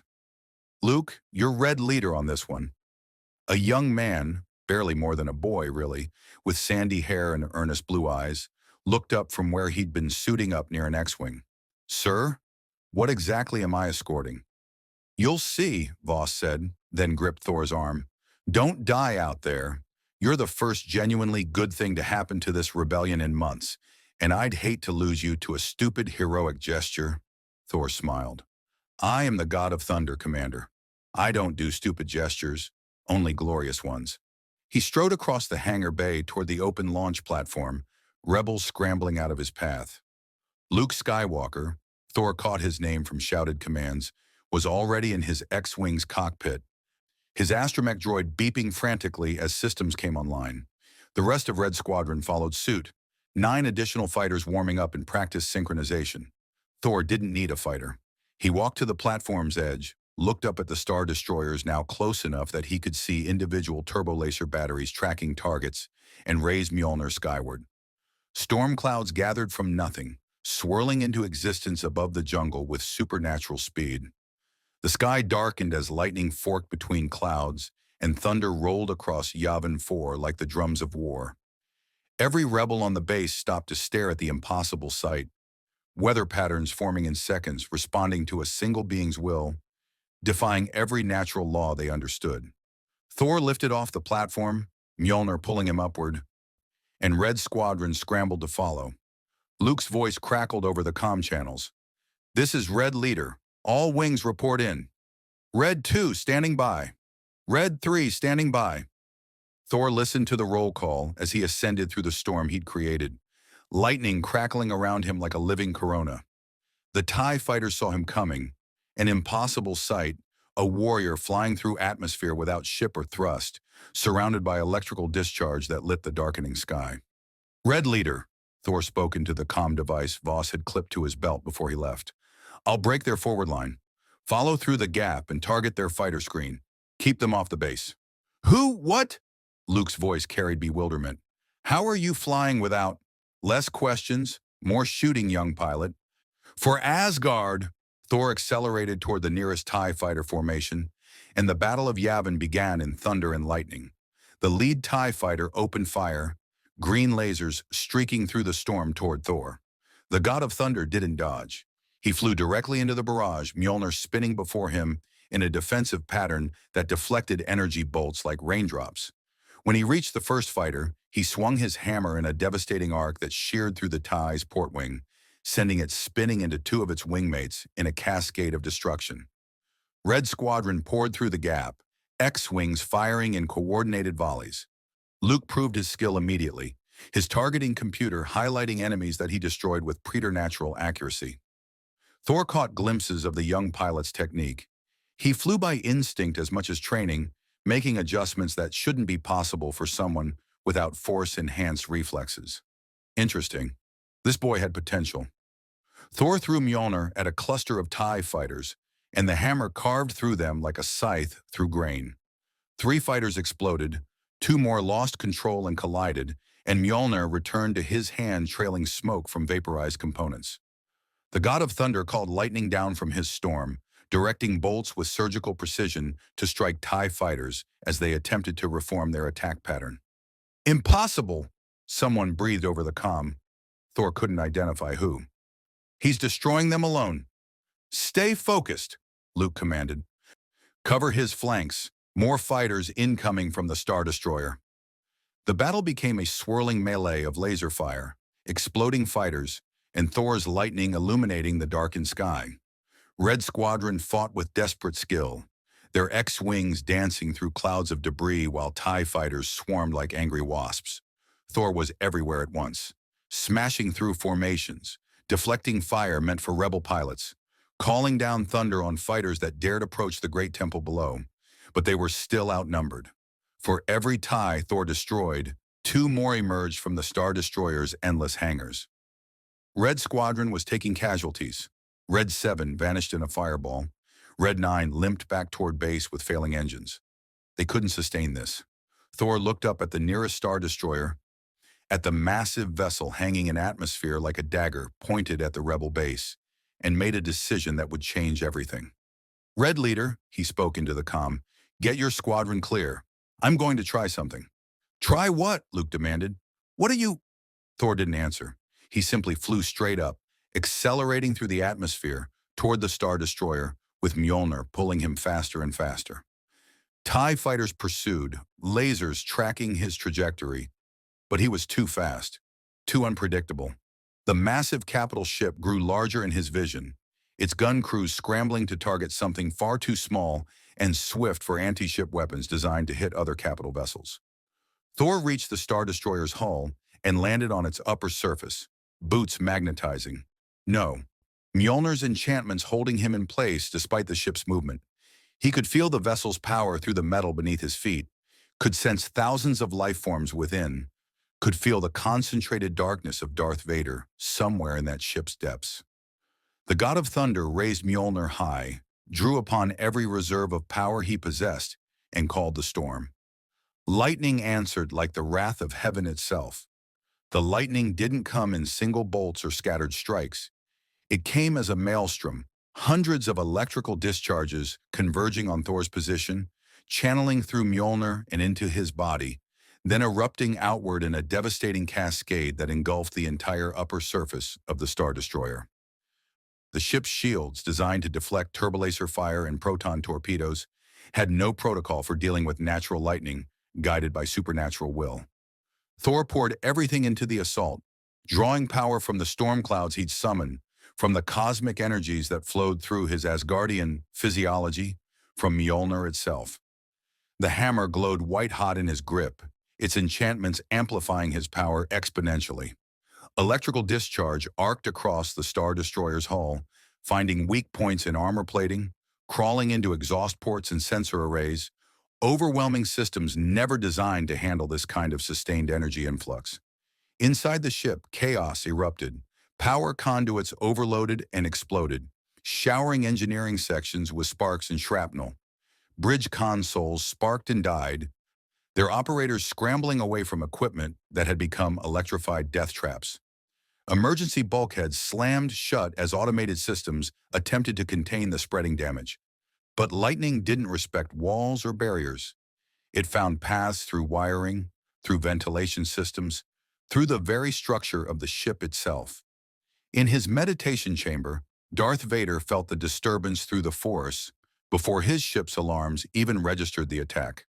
The presence he'd sensed on Tatooine, that impossible being disconnected from the Force yet wielding power that rivaled the strongest Jedi, was here, and it was tearing his flagship apart from the outside. Vader strode from his chamber onto a bridge engulfed in emergency lighting and smoke. Officers shouted contradictory reports while damage control teams raced to contain fires spreading through multiple decks. Through the viewport, Vader could see him, Thor standing on the hull like an ancient war god, wreathed in lightning, his hammer raised in defiance of Imperial might. "All batteries," Vader commanded with deadly calm. "Concentrate fire on that being. Turbo lasers, point defense systems, every weapon this ship possesses, destroy him." "Lord Vader," the tactical officer stammered, "if we fire on our own hull at that intensity—" "Do it." The order was absolute. Turbolaser batteries swiveled, targeting their own ship's surface in an open fire. Massive green energy bolts, each capable of vaporizing a small starship, converged on Thor's position in a coordinated barrage that lit the sky like a second sun. Thor saw them coming. He released his lightning storm and raised Mjolnir in a defensive posture, planting his feet against the hull, and met the full fury of a Star Destroyer's arsenal. The impacts were catastrophic. Turbo laser fire designed to crack planetary shields struck Thor in the hull around him with enough force to vaporize durasteel plating. Explosions bloomed across the Star Destroyer's surface, secondary detonations rippling through decks as the ship effectively attacked itself. Hull plates buckled and tore away, spinning into the atmosphere trailing flames. And through it all, Thor stood. Mjolnir absorbed energy that should have annihilated any being in the galaxy. The enchanted Uru metal drank in the turbolaser fire, channeling it through ancient Asgardian magic that transformed raw destructive force into something the hammer could contain. Thor's armor scorched and cracked, his cape burned away entirely, but his Asgardian physiology weathered damage that would have reduced a human to constituent atoms. But even he had limits. The barrage drove Thor to one knee, Mjolnir held overhead like a shield against the apocalypse. His vision tunneled, his muscles screamed in protest, and for the first time since arriving in this galaxy, the god of thunder felt genuine fear. Not of death, he'd faced that too many times to fear it, but of failure. If he fell here, the rebels would be massacred, and he'd never find a way home to Asgard. No, Thor growled through gritted teeth, forcing himself back to his feet. I am Thor, son of Odin, and I do not yield. He threw Mjolnir, not at the turbo laser batteries, but down, directly into the hull beneath his feet. The hammer struck with seismic force, punching through multiple decks, carving a path deep into the Star Destroyer's superstructure. Thor followed, diving into the breach, letting himself fall through the wound he'd created in the Imperial vessel. He crashed through deck after deck, his Asgardian durability letting him survive impacts that would shatter starship armor. Crew members scattered from his path, screaming warnings into comms. But Thor wasn't stopping. He could feel it now. The concentrated darkness, the nexus of that strange force awareness that marked Vader's presence. The Dark Lord was 3 decks below, and Thor was falling directly toward him. The God of Thunder hit the final deck in a crouch that cracked the durasteel plating, rose amid alarms and emergency lighting, and found himself facing Darth Vader across the length of a wide corridor. Stormtroopers lined the walls, weapons raised, but Vader raised one hand in a gesture that held them at bay. Impressive, Vader stated, his respirator punctuating each word. You have crippled my flagship and survived firepower sufficient to level a city. But your endurance is not infinite, and you are now trapped aboard a ship filled with 10,000 Imperial soldiers? Thor straightened, rolling his shoulders, feeling burns and bruises already beginning to heal. Mjolnir flew up through the breach he'd created and slapped into his palm with a sound like thunder. Trapped? I came here deliberately, Vader. Your soldiers don't concern me. Only you do.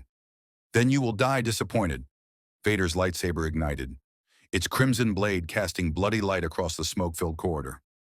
I have studied you since Tatooine. I understand your patterns, your techniques. You rely on raw power and centuries of experience. But you lack connection to the Force. That is your fatal weakness. And you rely too heavily on your Force, Thor countered, beginning to circle, Mjolnir humming with gathering energy. What happens when you face something it cannot touch? Something that operates by rules your galaxy doesn't recognize? They clashed in the corridor's center, lightsaber meeting Mjolnir in a shower of sparks and a shockwave that sent stormtroopers tumbling. Vader fought with refined brutality, each strike economical and lethal, his precognition letting him anticipate Thor's attacks before they began. But Thor had fought precognitive enemies before. Heimdall could see all possible futures, and Thor had sparred with him for centuries. He'd learned to fight unpredictably, to change tactics mid-strike, to make decisions so rapid that even future sight couldn't track them. The battle raged through the Star Destroyer's corridors. Thor summoned lightning in confined spaces, the electrical discharge arcing between metal walls and overwhelming Vader's defenses.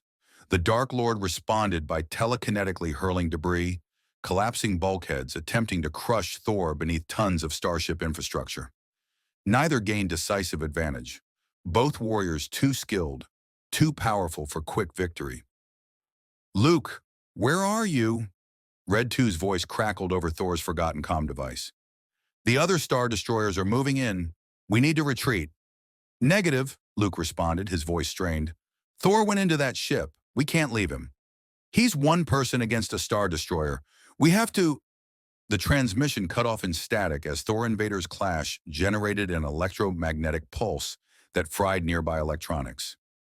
They stood at opposite ends of a ruined corridor, both breathing hard, Vader's respirator working overtime, Thor's chest heaving from exertion. "Your rebels are dying," Vader stated. "While we fight here, the other Star Destroyers are destroying their starfighters. Soon they will bombard the temple itself. Your heroic gesture achieves nothing." Thor's jaw clenched. Vader was right. He could feel it. While he'd been engaging one ship, 3 others had formed a bombardment pattern. He'd damaged this vessel. Yes, but it wasn't enough. It would never be enough. Unless... Thor looked up at the ceiling, calculating distance, considering structural integrity, remembering the breach he'd created. An idea formed, desperate, possibly suicidal, but he'd survived worse odds before. "You want to see what Asgardian power truly means?" Thor raised Mjolnir, letting electricity dance along his arms, up into the damaged infrastructure above. "Allow me to demonstrate." He called every remaining reserve of strength, drew upon the storm still raging outside the ship, and channeled it all into one devastating surge. Lightning erupted through the Star Destroyer, like the veins of some electrical god, following paths Thor had inadvertently created during his descent, finding the ship's primary power conduits and overloading them simultaneously. The hypermatter reactor, the massive fusion core that powered the entire vessel, began to cascade. Safety systems screamed warnings. Automated protocols attempted emergency shutdowns, but Thor's lightning had overwhelmed their capacity to respond. The reactor was going critical, and nothing in Imperial engineering could stop it. "You're mad," Vader stated, and for the first time Thor heard something like respect in that mechanical voice. "You'll destroy us both." "Perhaps," Thor backed toward the breach in the ceiling. "Or perhaps I'll escape, and you'll be the one who dies. Either way, your bombardment ends now." He threw Mjolnir upward, letting the hammer pull him up through the breach with desperate speed. Behind him, Vader Force leaped after him, cape billowing, but the Dark Lord was too slow, too encumbered by his armor's weight. Thor shot up through deck after deck, following the path he'd carved earlier, racing against the mounting catastrophe building in the ship's core. He burst from the Star Destroyer's surface just as the reactor reached critical mass. The explosion started deep within the vessel's infrastructure, a brilliant point of light that expanded with terrifying speed, consuming deck after deck, tearing through bulkheads and armor plating like tissue paper. The entire aft section of the Star Destroyer disintegrated, massive chunks of hull spiraling away into the atmosphere, trailing flames. Thor flew away from the dying vessel as fast as Mjolnir could carry him, but the shockwave caught him anyway. The concussive force slammed into his back like the fist of an angry god, sent him tumbling through the air, vision darkening, consciousness threatening to flee. He managed to maintain enough awareness to keep Mjolnir pulling him toward the jungle canopy far below, toward the great temple where rebel fighters were regrouping. The crippled Star Destroyer began its death spiral, listing to starboard as its remaining thrusters fought against inevitable gravity. Secondary explosions rippled along its length as systems failed catastrophically. The 3 other Star Destroyers broke formation, their commanders recognizing the danger of remaining close to a dying capital ship. Thor crashed into the jungle a kilometer from the temple, carving a trench through massive trees, finally coming to rest in a crater of splintered wood and churned earth. He lay there, armor shattered, body burned and broken in a dozen places, staring up at the sky through the gap his impact had created in the canopy. Above, the Star Destroyer continued its descent, a mountain of metal falling toward Yavin 4's surface. Its trajectory would take it away from the rebel base. Small mercy in a day of violence. But the impact would register on seismographs across the moon. Thor tried to rise, managed to get to his knees before pain overwhelmed him, and he collapsed again. Footsteps crashed through the jungle, and he looked up to see Luke Skywalker and a squad of rebel soldiers emerging from the undergrowth, their expressions caught between awe and horror. "He's alive!" Luke dropped beside Thor, hands hovering uncertainly. "Get a medical team here now. And someone find Dr. Sarish Tell her the energy signature just destroyed an Imperial Star Destroyer from the inside. Thor managed a weak smile despite the pain. Did we win? The other Star Destroyers are retreating into orbit, Luke reported, his voice filled with something like reverence. You took down their flagship. They're regrouping, probably calling for reinforcements. But for now, yes, we won. Thor closed his eyes, letting exhaustion finally claim him. The last thing he heard before darkness took him was the distant thunder of the Star Destroyer impacting Yavin 4's surface, and Luke's voice whispering, "What are you?" Thor woke to the sound of rainfall, gentle, natural, nothing like the supernatural storm he'd summoned during battle. He opened his eyes to find himself in a medical bay, his body wrapped in bandages and connected to monitoring equipment that beeped softly in the dim lighting. Mjolnir rested on a table beside his bed, close enough to reach, and the familiar weight of its presence eased something in his chest. "You're awake." Dr. Suresh appeared from behind a medical scanner, her expression equal parts relief and scientific fascination. "Frankly, I'm amazed. The injuries you sustained should have killed any being in this galaxy 3 times over. Severe burns across 60% of your body, multiple fractures, internal hemorrhaging, cellular damage from radiation exposure." She trailed off, studying a datapad. "Yet your regeneration rate is extraordinary. You've healed more in 12 hours than a human would in 12 weeks. Thor pushed himself upright despite Suresh's protest, testing his body's condition. Pain lingered, dull aches rather than the screaming agony he'd felt in the jungle. But his Asgardian constitution had already knit bones, repaired tissue, filtered toxins from his bloodstream. He'd need another day or two to fully recover, but he was functional. "How long was I unconscious?" 14 hours. The Battle of Yavin, that's what they're calling it, ended shortly after you destroyed the Devastator. The other Star Destroyers withdrew to high orbit, and Imperial Command seems uncertain how to proceed. Suresh moved to check his vital signs, her instruments producing readings she clearly found fascinating. "You've become something of a legend already. The pilots are calling you the Thunder God. The ground crews built a shrine to you in the hangar bay. I had to convince them you weren't actually a deity." Thor smiled faintly. "I appreciate the restraint. On Midgard, Earth, in my realm, I fought that misconception for years. I am no god in the worshipful sense, merely a being of significant power and longevity." "Significant," Suresh repeated dryly. "You destroyed an Imperial Star Destroyer. Alone.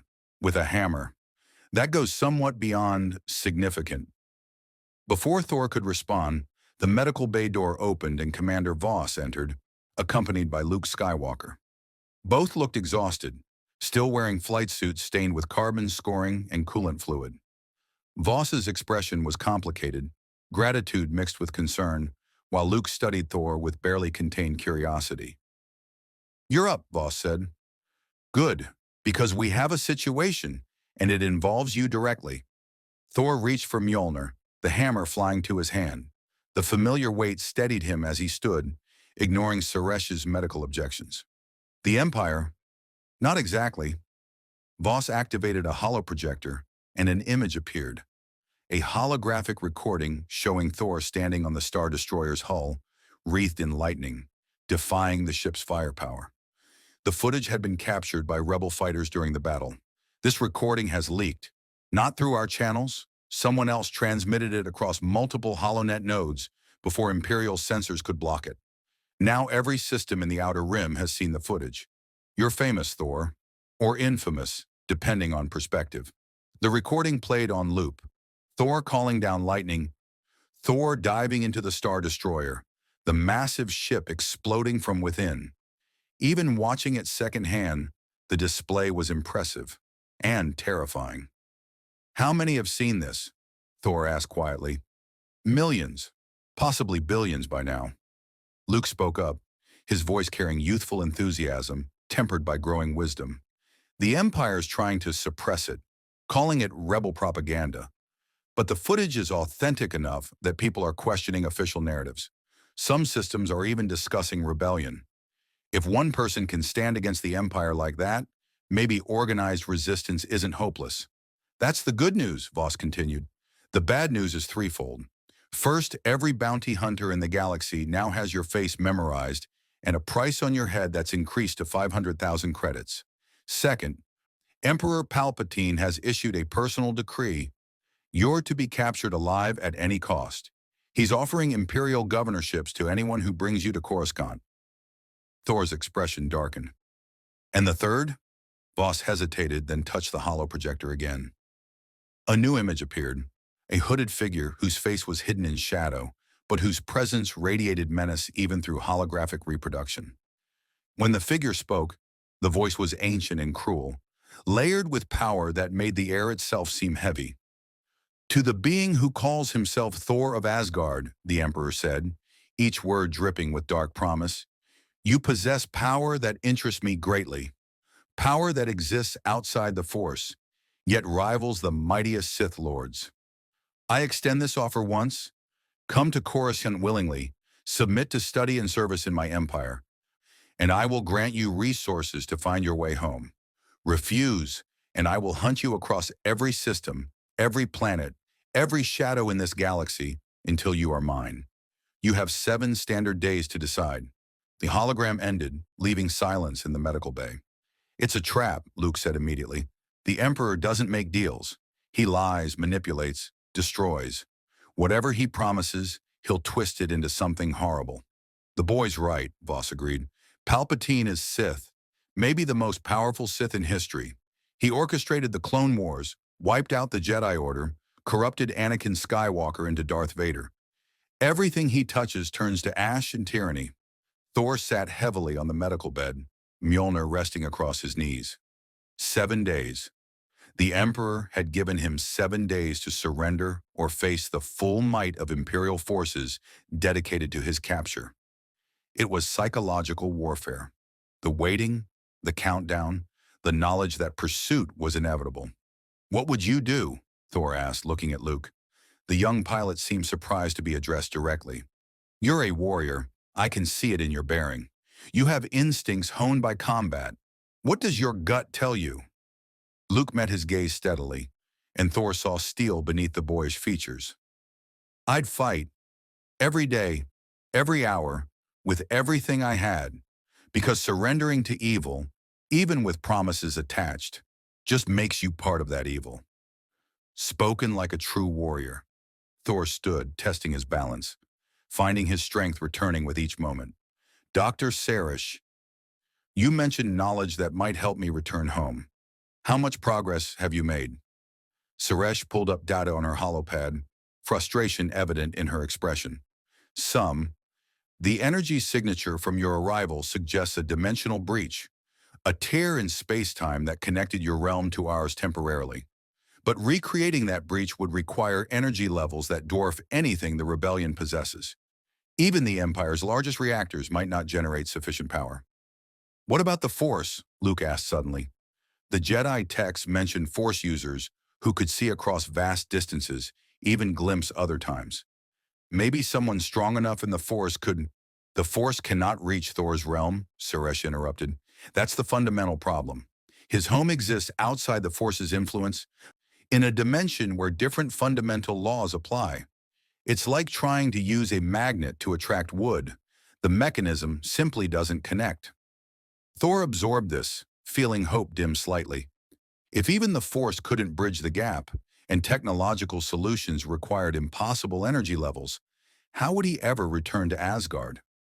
Was he truly trapped here, cut off from his people, his father, everything he'd ever known? There might be another way, a new voice said from the doorway. Everyone turned to see an older man entering, bearded, weathered, wearing simple robes that seemed out of place among military uniforms. His presence carried quiet authority, and something about his eyes suggested depths of knowledge and sorrow that Thor recognized from long-lived beings. Master Kenobi, Luke breathed, shocked. You're here? Ben Kenobi? Voss's hand moved instinctively toward her blaster. The hermit from Tatooine? How did you even get onto this base? The old man, Kenobi, smiled gently. I have my ways, Commander, and I'm here because the Force guided me to this moment, to this person. He turned his attention fully to Thor, and the Asgardian felt that strange awareness focus through the old man with startling intensity. "You're the disturbance I sensed, the anomaly that ripples through the Force like a stone thrown into still water." "You're a Jedi," Thor stated. Not a question. The connection to that omnipresent awareness was too obvious. "I was once. Now I'm simply an old man who listens to the Force and tries to follow where it leads." Kenobi approached, studying Thor with eyes that seemed to see through flesh to something deeper. "The Force cannot touch your realm directly, this is true. But there are places in this galaxy where the Force concentrates so powerfully that reality itself bends. Ancient sites, nexus points where the boundaries between dimensions grow thin." "You're talking about Mortis," Sarish said, understanding dawning. "The legends from the Old Republic archives. The realm where the Force itself was said to manifest in physical form. Mortis is beyond reach, a place outside normal space and time that appears only to those the Force wishes to find." Kenobi shook his head. "But there are other places. Tython, birthplace of the Jedi Order. Korriban, dark heart of the ancient Sith Empire. Dathomir, where Force-wielding witches bend reality to their will. At these locations, the Force is so concentrated that dimensional barriers weaken." Thor leaned forward, hope rekindling. "And you believe one of these places could open a path to Asgard?" "I believe it's possible. Not guaranteed, but possible." Kenobi's expression grew grave. "However, most of these sites are either under heavy Imperial control or located in dangerous sectors. Reaching them would require fighting through Imperial blockades, surviving hostile environments, and gambling that the Force Nexus would be strong enough to bridge dimensions." "Then that's what I'll do," Thor declared. "I've faced impossible odds before. If there's even a chance—" "Wait," Voss held up her hand. "Think this through, Thor. The Emperor's deadline gives you 7 days. Traveling to Tython or any Force Nexus could take longer than that. And you'd be exposed the entire journey. Imperial scouts, bounty hunters, every enemy you've made would have opportunities to attack while you're in transit. And if I remain here, hiding behind rebel defenses, the Emperor will simply bombard this base from orbit until nothing remains." Thor met her gaze steadily. "I will not cower while innocents die to protect me. Better to face danger head-on than wait for it to consume those who've shown me kindness." Luke stepped forward, surprising everyone. "I'll go with him. I'm a good pilot. I know hyperspace routes the Empire doesn't monitor as closely, and—" He hesitated, then continued with growing conviction. "The Force is strong with me. Master Kenobi's been training me. Maybe I can help at whatever Force Nexus we reach." "Absolutely not," Voss said immediately. "Luke, you're our best pilot. We need you here." "The rebellion needs more than pilots, Commander." Kenobi's voice carried quiet authority that silenced debate. "It needs hope. And right now, Thor represents hope more powerfully than any military victory we could achieve. If he succeeds in returning home, the story will spread. Proof that the Empire isn't all-powerful, that individuals can defy their might.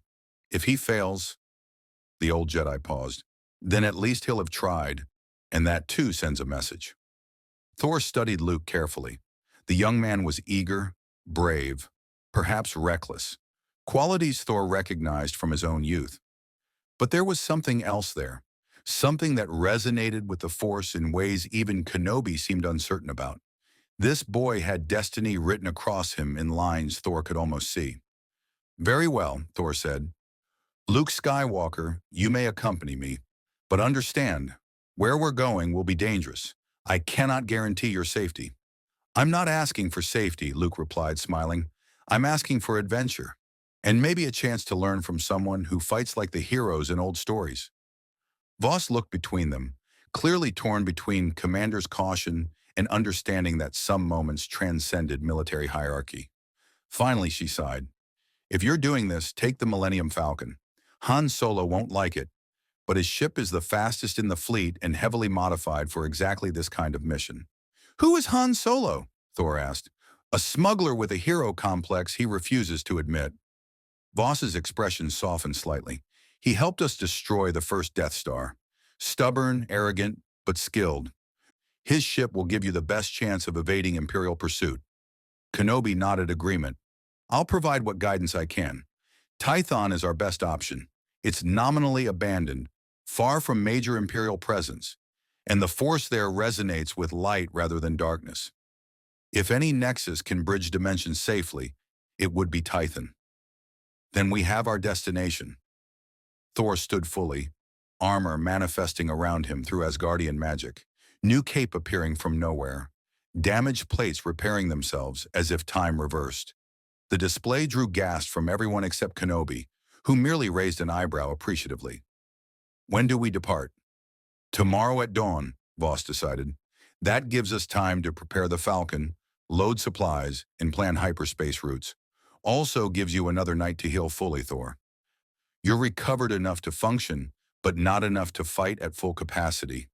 Thor wanted to argue to leave immediately, but recognized wisdom in her words. Another night's rest would restore him completely, and they'd need every advantage for the journey ahead. One more thing, Kenobi said as the group began to disperse. Thor, may I speak with you privately? The others filed out, leaving the Asgardian alone with the old Jedi.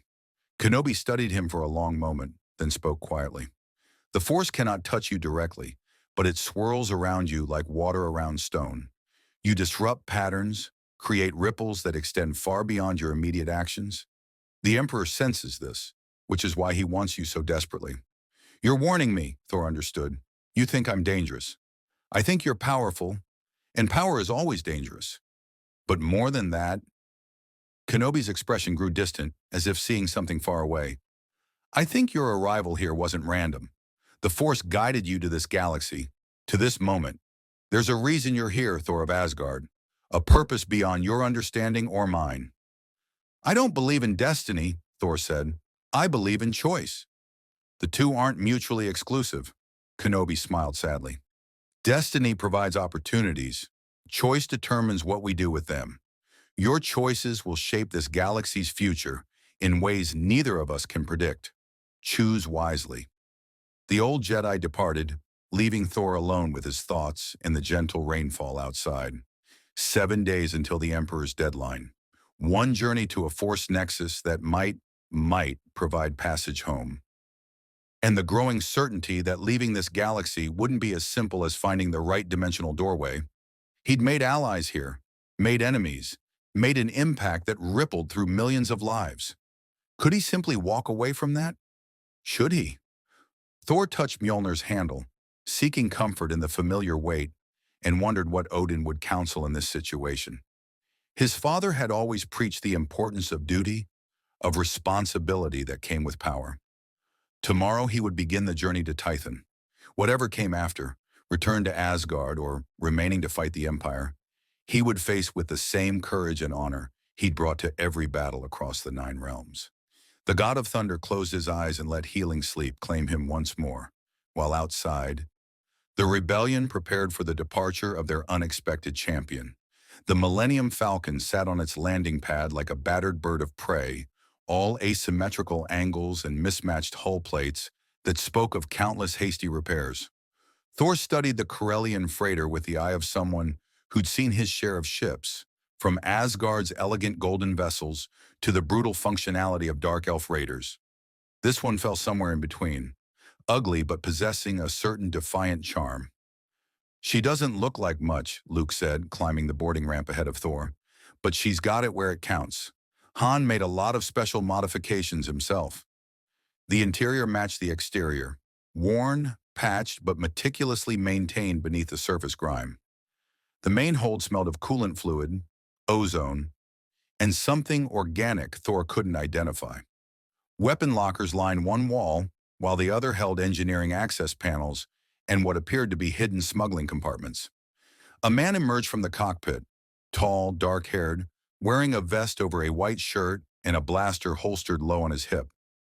He moved with practiced confidence that came from years of outrunning trouble, and his expression suggested he wasn't thrilled about the current situation.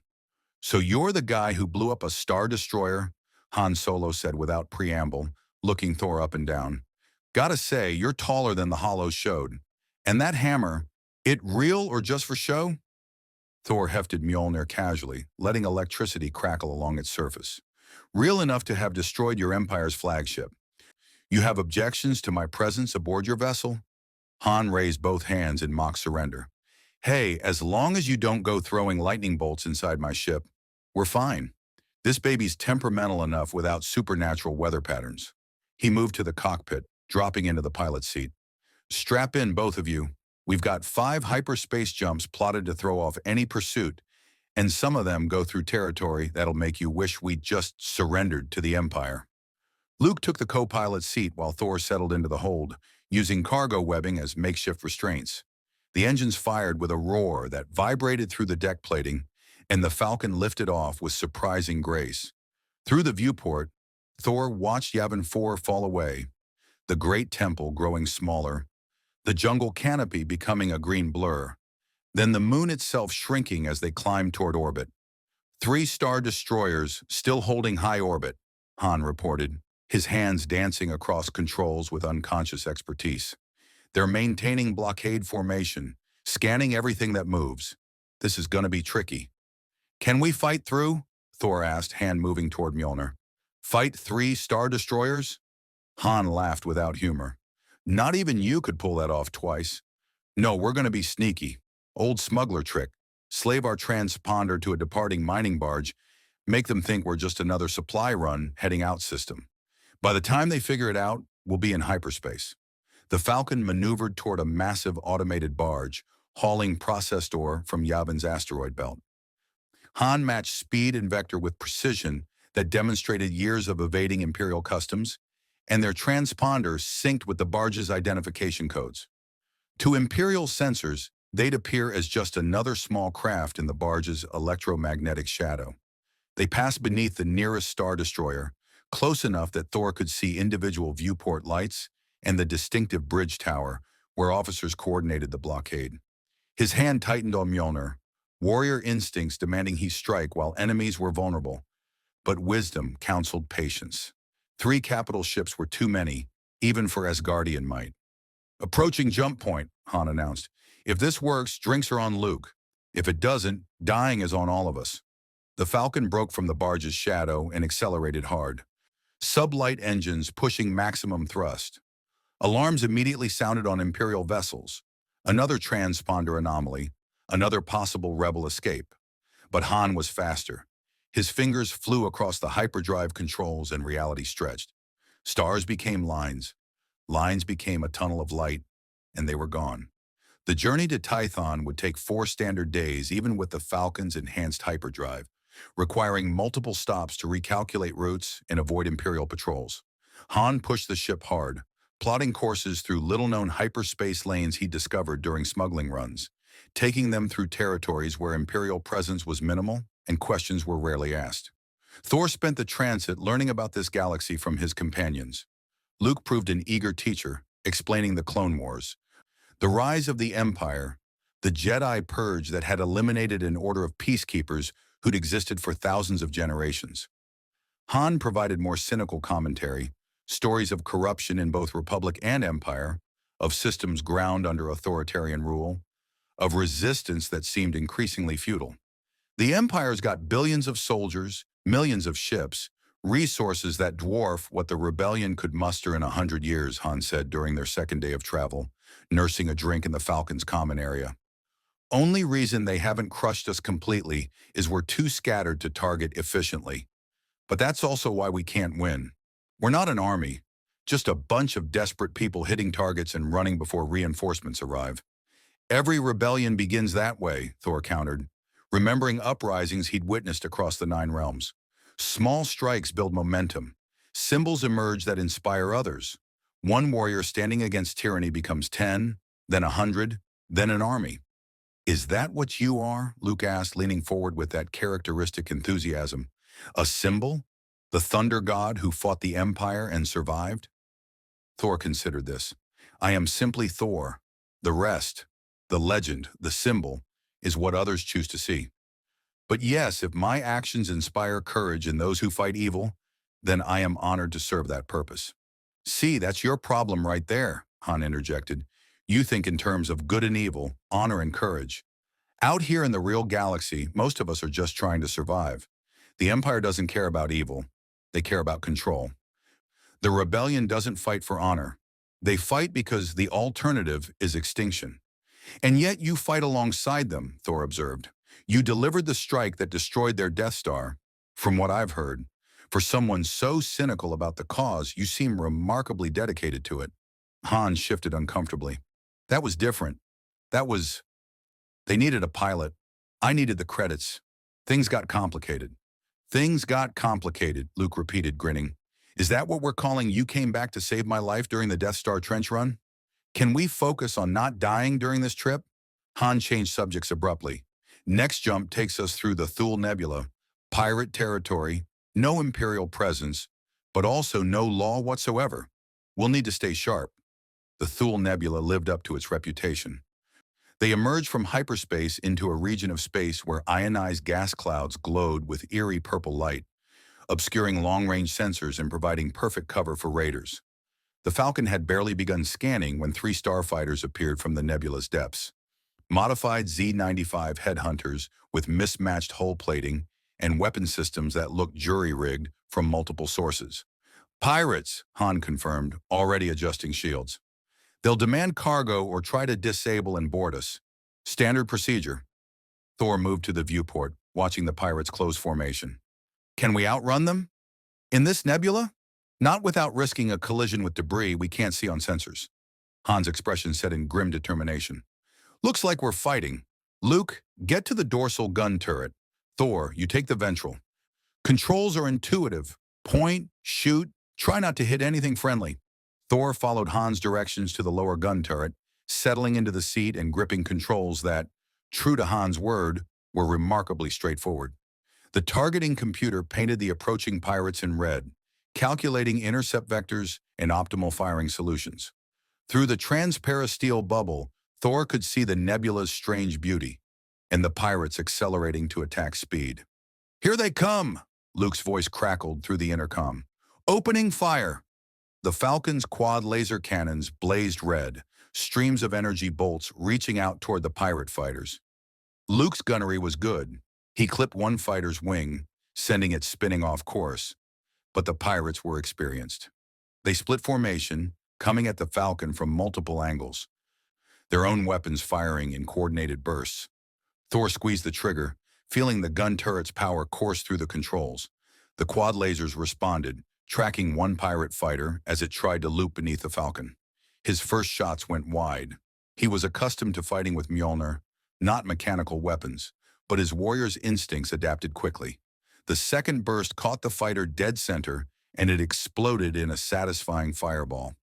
Nice shot, Han called from the cockpit. One more on your side, coming in fast. Thor swiveled the turret, tracking the approaching fighter.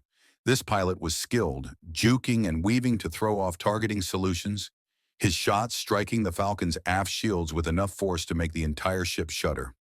Thor waited, patient, remembering lessons from hunting frost giants across Jotunheim's ice fields.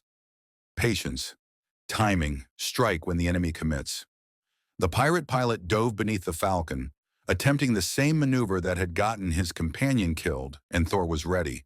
He led the target slightly, compensating for relative velocity, and fired. The quad lasers caught the fighter mid-dive, shearing through its cockpit and engines simultaneously. The wreckage tumbled into the nebula's depths, quickly lost in the purple haze. Last one's running, Luke reported. Should we pursue? Negative, Han replied. Let him go. More pirates where he came from, and we don't have ammunition to waste. He adjusted their course, angling the Falcon toward clearer space beyond the nebula's edge. Good shooting, both of you. Especially you. Thor. Not bad for first time in a gun turret. Thor emerged from the turret, rolling his shoulders. It's different from throwing Mjolnir, but the principles are similar. Track the target, calculate trajectory, strike decisively. They continued through the nebula without further incident, though sensors detected multiple other vessels lurking in the gas clouds. Other pirates, smugglers, refugees seeking places the Empire couldn't reach. It was a shadow galaxy, Thor realized, existing in parallel to the official systems and trade routes. Millions of beings living outside Imperial law, creating their own societies in forgotten corners of space. On their 4th day of travel, they approached Tython. The planet appeared on their sensors first as a distant point of light, then gradually resolved into a world of surprising beauty. Continents covered in ancient forests, oceans that sparkled beneath a yellow sun, and atmospheric readings that indicated breathable air and comfortable temperatures. Looks peaceful, Luke observed from the co-pilot's seat. Why isn't it colonized? Because it's a graveyard, Han replied quietly. The Jedi Order was born here, thousands of years ago. When the Empire rose, they made sure no one could use it as a rallying point. Bombarded the settlements, destroyed the temples, salted the earth metaphorically speaking. What's left is ruins and bad memories. The Falcon descended through Tython's atmosphere, following coordinates Kenobi had provided before they departed Yavin. The landscape below showed evidence of ancient grandeur. Massive structures half reclaimed by jungle growth. Cities that had once housed millions now populated only by wildlife. And everywhere, the sense of abandonment. They landed near what Kenobi's data identified as the Temple of Fount of Knowledge. Once a great Jedi Academy, now a collection of broken pillars and collapsed domes. Thor, Luke, and Han disembarked, breathing Tython's air and feeling something in the atmosphere that went beyond physical sensation. The Force is strong here, Luke whispered, eyes wide. I can feel it. It's like everything is alive and watching us. Thor felt it too, though differently. That omnipresent awareness he'd sensed since arriving in this galaxy was concentrated here, focused through the planet itself. It didn't touch him directly. He remained disconnected from its web, but he could sense its power, its depth, its alien nature compared to the cosmic energies he knew. According to Kenobi's notes, Han consulted his datapad, there's a specific chamber deep in the temple ruins, something called the Chamber of Resonance, where Jedi Masters used to meditate on the nature of the Force. If anywhere on Tython can bridge dimensions, it's there.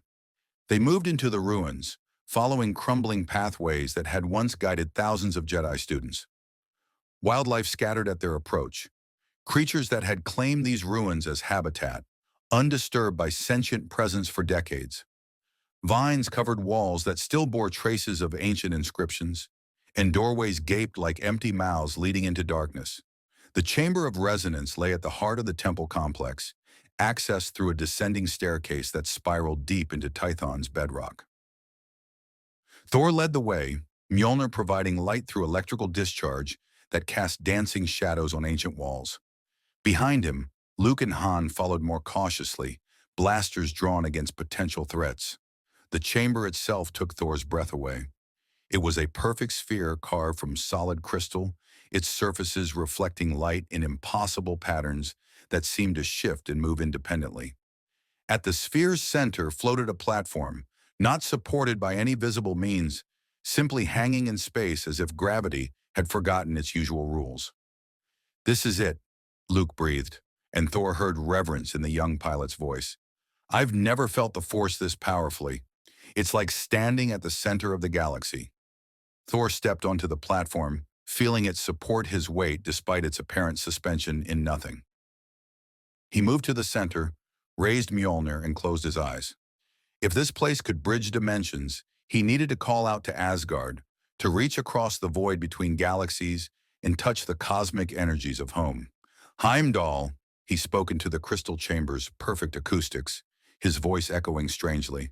Heimdall, all-seeing guardian of the Bifrost. If you can perceive across dimensional barriers, hear my call. I am Thor, son of Odin, lost in a realm beyond the Nine. I seek passage home. Nothing happened. The chamber remained unchanged. The Force continued its swirling presence, and Thor felt frustration building. He tried again, this time channeling power through Mjolnir, letting lightning dance across the platform and up into the crystal sphere. The electricity arced through the chamber in beautiful patterns, following invisible paths through the crystal, and for a moment, just a moment, Thor felt something shift. The Force, which had never been able to touch him directly, suddenly pressed close. Not hostile, but curious, probing, trying to understand this being who existed outside its influence, yet wielded power comparable to its greatest practitioners. And in that moment of contact, Thor felt the Force reach beyond its normal boundaries. stretching toward something. A crack appeared in the air above the platform. Not large, barely visible.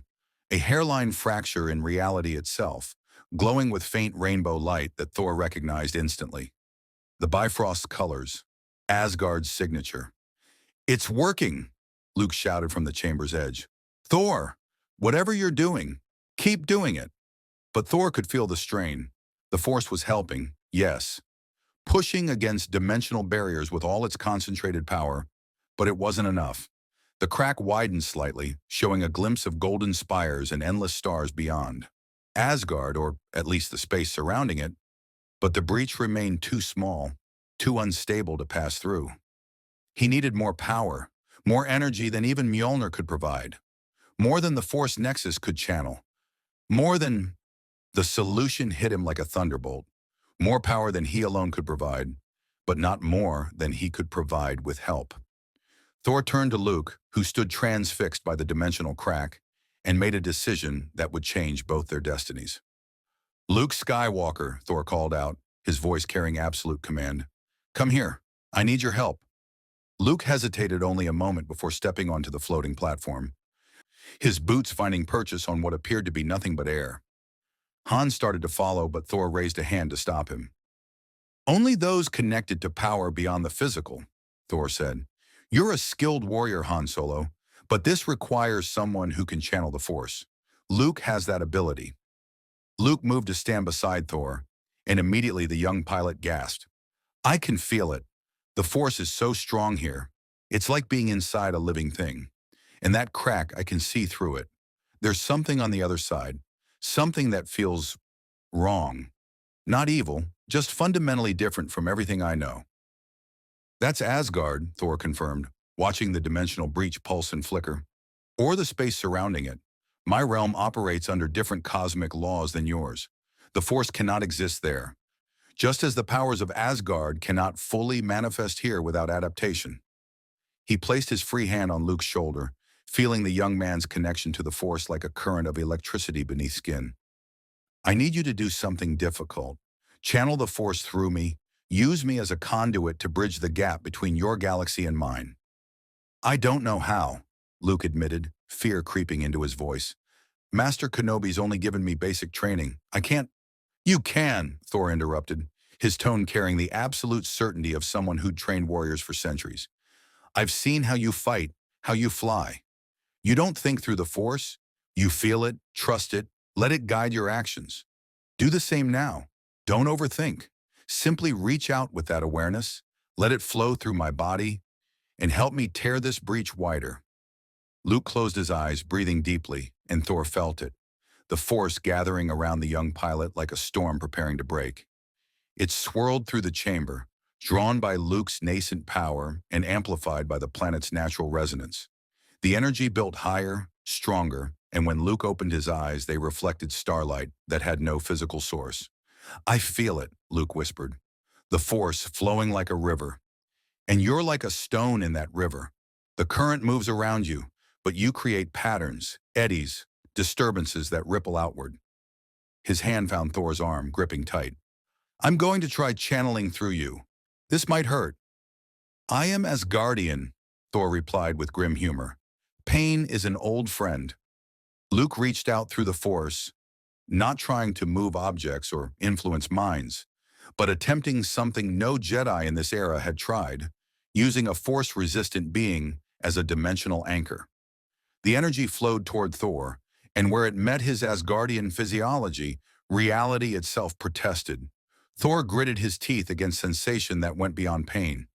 It felt like being torn apart at the molecular level and reassembled wrong, like having his essence stretch between two universes simultaneously. The Force couldn't grip him directly, but with Luke as intermediary, it could use him as a focal point, a bridge between Force space and the dimensional realm where Asgard existed. He channeled the agony into power, raising Mjolnir high and calling lightning from sources beyond this galaxy. The hammer blazed with energy that was neither Force nor purely Asgardian, but something hybrid, a fusion of cosmic powers that should have been impossible. Thor directed that power at the dimensional crack, and the breach responded. It widened. Slowly at first, then faster, tearing through reality like fabric under strain. Rainbow light poured through, the Bifrost's signature colors, and Thor could see Asgard clearly now. The Golden City hung in space, its towers reaching towards stars that were familiar constellations from his home. He could see Heimdall's observatory at the end of the Rainbow Bridge, could almost hear his realm's music in the distance. "It's beautiful," Luke breathed, staring through the breach at a cosmos entirely different from his own. "Is that your home? It looks like something from ancient legends." "It is home," Thor confirmed, feeling homesickness hit him with unexpected force. After weeks in this strange galaxy, seeing Asgard felt like touching solid ground after drowning in deep water. "And we're close. The breach is almost large enough to pass through." But then Thor felt it, a disturbance in the force so powerful that even his disconnected nature couldn't ignore it. Luke felt it too, his head snapping toward the chamber entrance, face paling with sudden fear. "Something's coming," Luke said.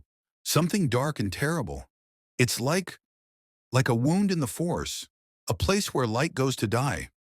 Han's voice crackled over their comm links, sharp with alarm. "We've got company. Imperial shuttle just landed outside the temple, and it's transmitting Darth Vader's personal codes." "He's here." Thor's expression hardened. "Of course. The Emperor's deadline had been psychological warfare. Yes, but also a tracking mechanism. By giving Thor time to consider the offer, Palpatine had ensured his prey would eventually move, would go somewhere seeking solutions. And that movement created trails even the most careful could leave. Hyperspace signatures, sensor echoes, the disturbance in the force that Thor's presence created. Vader had followed them to Tython, and now he'd arrived at the moment of their greatest vulnerability. "Keep channeling," Thor commanded Luke. "Keep the breach open. I'll deal with the Sith Lord." "You can't fight Vader and maintain the dimensional bridge simultaneously," Luke protested. "The moment you stop focusing on Asgard, the breach will collapse. Then it collapses. Some things matter more than my return home." Thor gripped Mjolnir tighter, electricity dancing along his arms. "Your galaxy's freedom from tyranny is one of them." Before Luke could argue further, darkness entered the chamber of resonance. Darth Vader descended the spiral staircase with measured steps, his respirator echoing in the crystal chamber like a countdown to doom. His black armor absorbed the chamber's reflected light, creating a void in the visual space that hurt to look at directly. Behind him came a squad of stormtroopers, but Vader raised one hand to halt them at the chamber's entrance. "This is between the Asgardian and myself," the Dark Lord stated. Vader stepped onto the floating platform, and the Force itself seemed to recoil from his presence. Not because he lacked connection to it, but because his connection was so twisted, so corrupted by darkness and pain, that it created a wound in the natural flow. He studied the dimensional breach, his mask tilting upward to examine rainbow light that shouldn't exist. "Impressive," Vader acknowledged. "You've achieved what the ancient Jedi believed impossible, opening a gateway between dimensions. The Emperor will want to study this phenomenon extensively." "The Emperor can study nothing," Thor replied, moving to place himself between Vader and Luke. "Because I'm not going with you, and I'm not letting you take this knowledge back to your master. You don't have a choice." Vader's lightsaber ignited, casting crimson light across the crystal chamber. "The platform is confined space. You cannot dodge indefinitely. Your young companion cannot fight while maintaining the dimensional breach. And the respirator paused, giving weight to his next words. "I have learned from our previous encounters. I understand your patterns now, your limitations. You will fall." Thor raised Mjolnir, lightning crackling in response to his rising fury. "Then come, Vader. Let's see if Sith power can overcome the God of Thunder."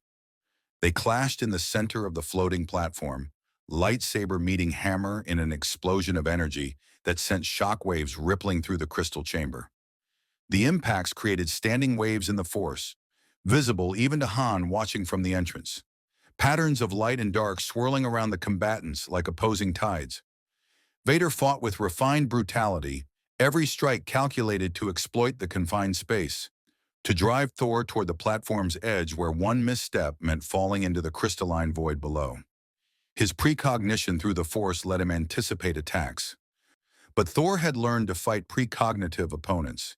He varied his tempo randomly, threw feints that committed to becoming real attacks, created chaos that even future sight struggled to parse. Lightning filled the chamber, arcing from Thor to the crystal surfaces and back again in cascading feedback loops. Vader absorbed some with his lightsaber, redirected more through telekinetic barriers, but couldn't stop all of it. Electrical discharge crawled across his armor, found weak points in his life support systems, and the Dark Lord's respirator began laboring with increasing difficulty. But Vader was adapting. He used the Force to hurl crystal shards torn from the chamber walls, creating projectile storms that forced Thor to defend rather than attack. He attempted to collapse the platform itself, straining against whatever ancient Jedi engineering kept it suspended. And most dangerously, he began targeting Luke. The young pilot stood transfixed, hands raised toward the dimensional breach, pouring every ounce of his fledgling Force ability into keeping it stable. He was completely vulnerable, and Vader recognized it. The Dark Lord extended his hand and telekinetically seized Luke's throat, beginning to choke him from across the platform. Luke gasped, his concentration breaking, and the dimensional breach immediately began collapsing. "No!" Thor roared, abandoning his duel with Vader to grab Luke's shoulder, channeling his own energy to stabilize the young pilot. "Stay focused. I'll handle Vader." But Thor couldn't be in two places simultaneously. He couldn't maintain physical contact with Luke to help anchor the dimensional bridge while also fighting Vader in close combat. The Sith Lord recognized the impossible choice and pressed his advantage, his lightsaber cutting toward Thor's exposed back. Thor spun, bringing Mjolnir up in desperate defense, but he was too slow. The lightsaber's plasma blade grazed his side, cutting through Asgardian armor and burning flesh beneath. Pain exploded through Thor's torso, and his grip on Luke's shoulder faltered. The dimensional breach collapsed with a sound like reality breaking. Rainbow light vanished, the glimpse of Asgard disappeared, and the chamber returned to showing only crystal surfaces and the swirling Force. Thor's chance to return home, gone in an instant because he'd chosen to protect Luke rather than preserve his escape route. "Foolish," Vader stated, advancing with lightsaber raised for a killing blow. "You sacrificed your only chance at returning to your realm. For what? A boy you barely know? A rebellion that cannot win?" Thor straightened despite the burning pain in his side, despite exhaustion from maintaining the dimensional bridge, despite knowing he'd just lost everything he'd fought for since arriving in this galaxy. He met Vader's mask with unwavering gaze and spoke with absolute conviction. "I sacrificed it because it was the right choice, because some things matter more than personal desire, because I am Thor of Asgard, and we do not abandon allies to save ourselves." He raised Mjolnir, electricity dancing along its length despite his depleted state. "My realm taught me honor. Your empire teaches only cruelty. Even if I cannot return home, I can ensure your emperor doesn't use this knowledge to inflict more suffering." For a moment, just a moment, Vader hesitated. Something in Thor's words struck a chord in whatever remained of Anakin Skywalker beneath the armor. The respirator's rhythm faltered, and the lightsaber lowered fractionally. Then the moment passed, and the Dark Lord attacked.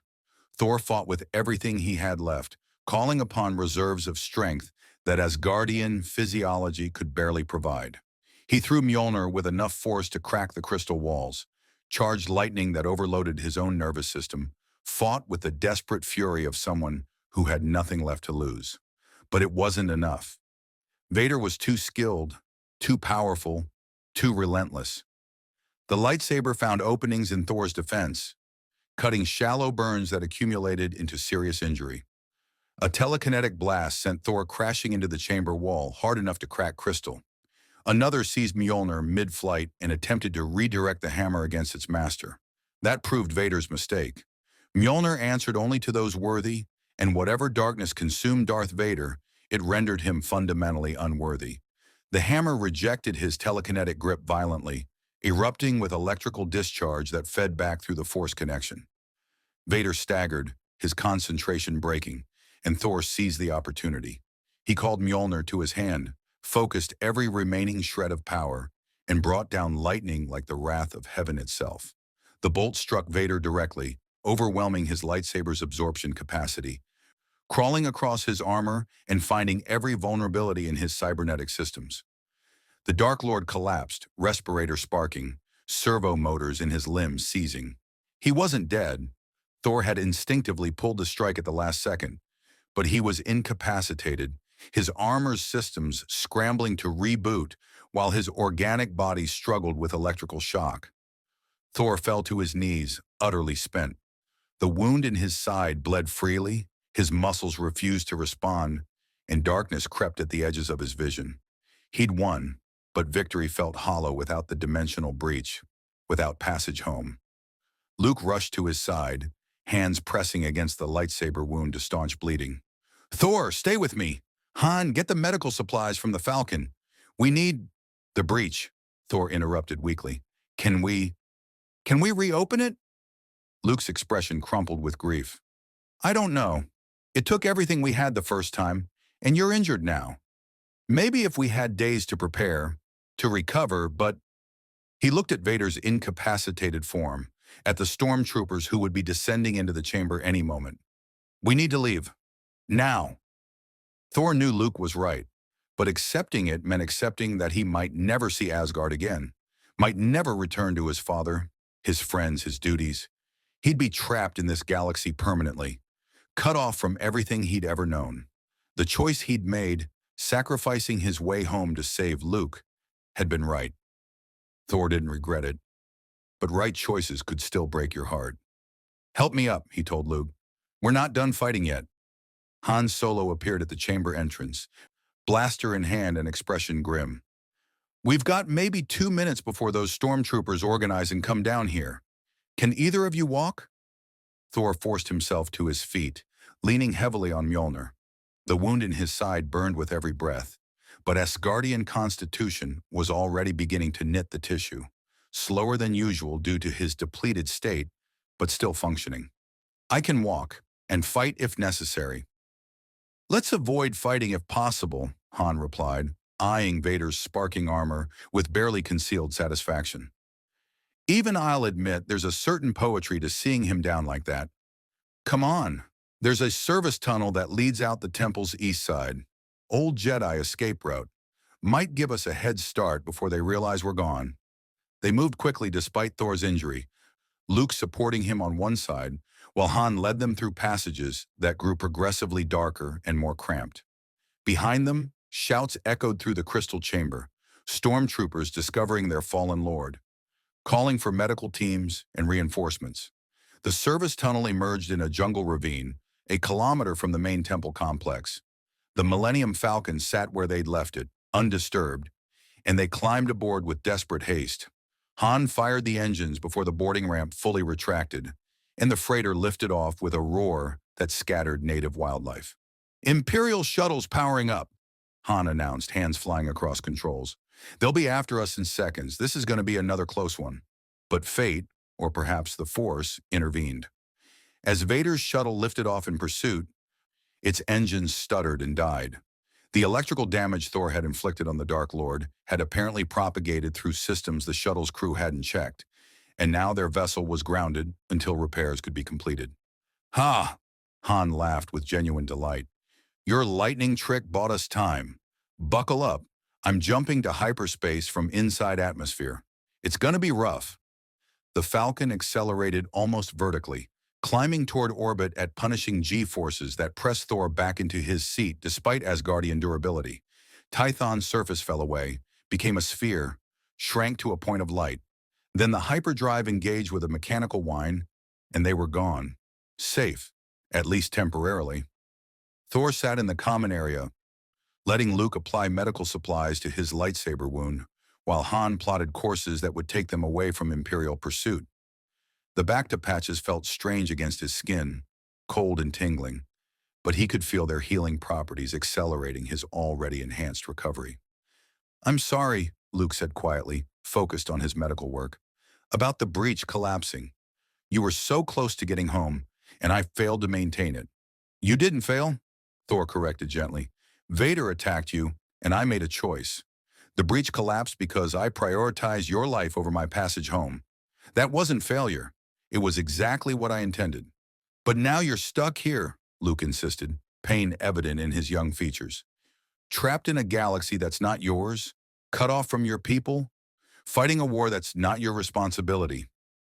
Thor was silent for a moment, processing the weight of that reality. He'd accepted the sacrifice in the moment, acted on instinct and honor, but now the full implications settled over him like a heavy cloak. Asgard would think him dead or lost. Odin would grieve, perhaps blame himself for the Bifrost malfunction. His friends would mourn, and Thor would remain here, in this strange galaxy, for how long? Years? Decades? Forever? Perhaps, Thor said finally. This is where I'm meant to be. For now, at least. The Force works in mysterious ways, Luke offered, trying for comfort.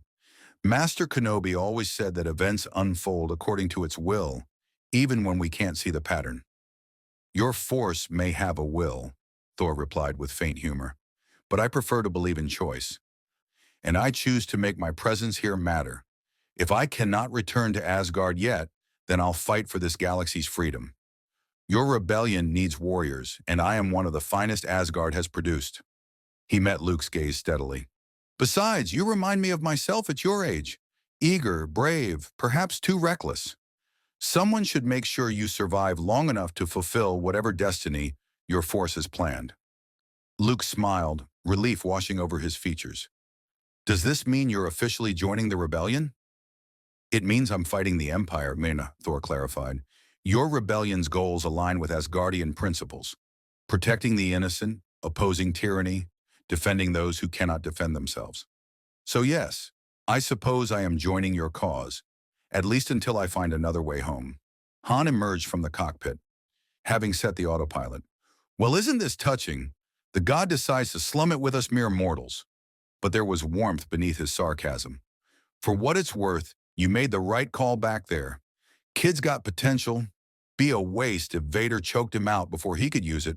High praise from you, Luke teased. Don't let it go to your head. Han grabbed a drink from the galley, settling into a seat across from Thor. So, mighty Thunder God, what happens now?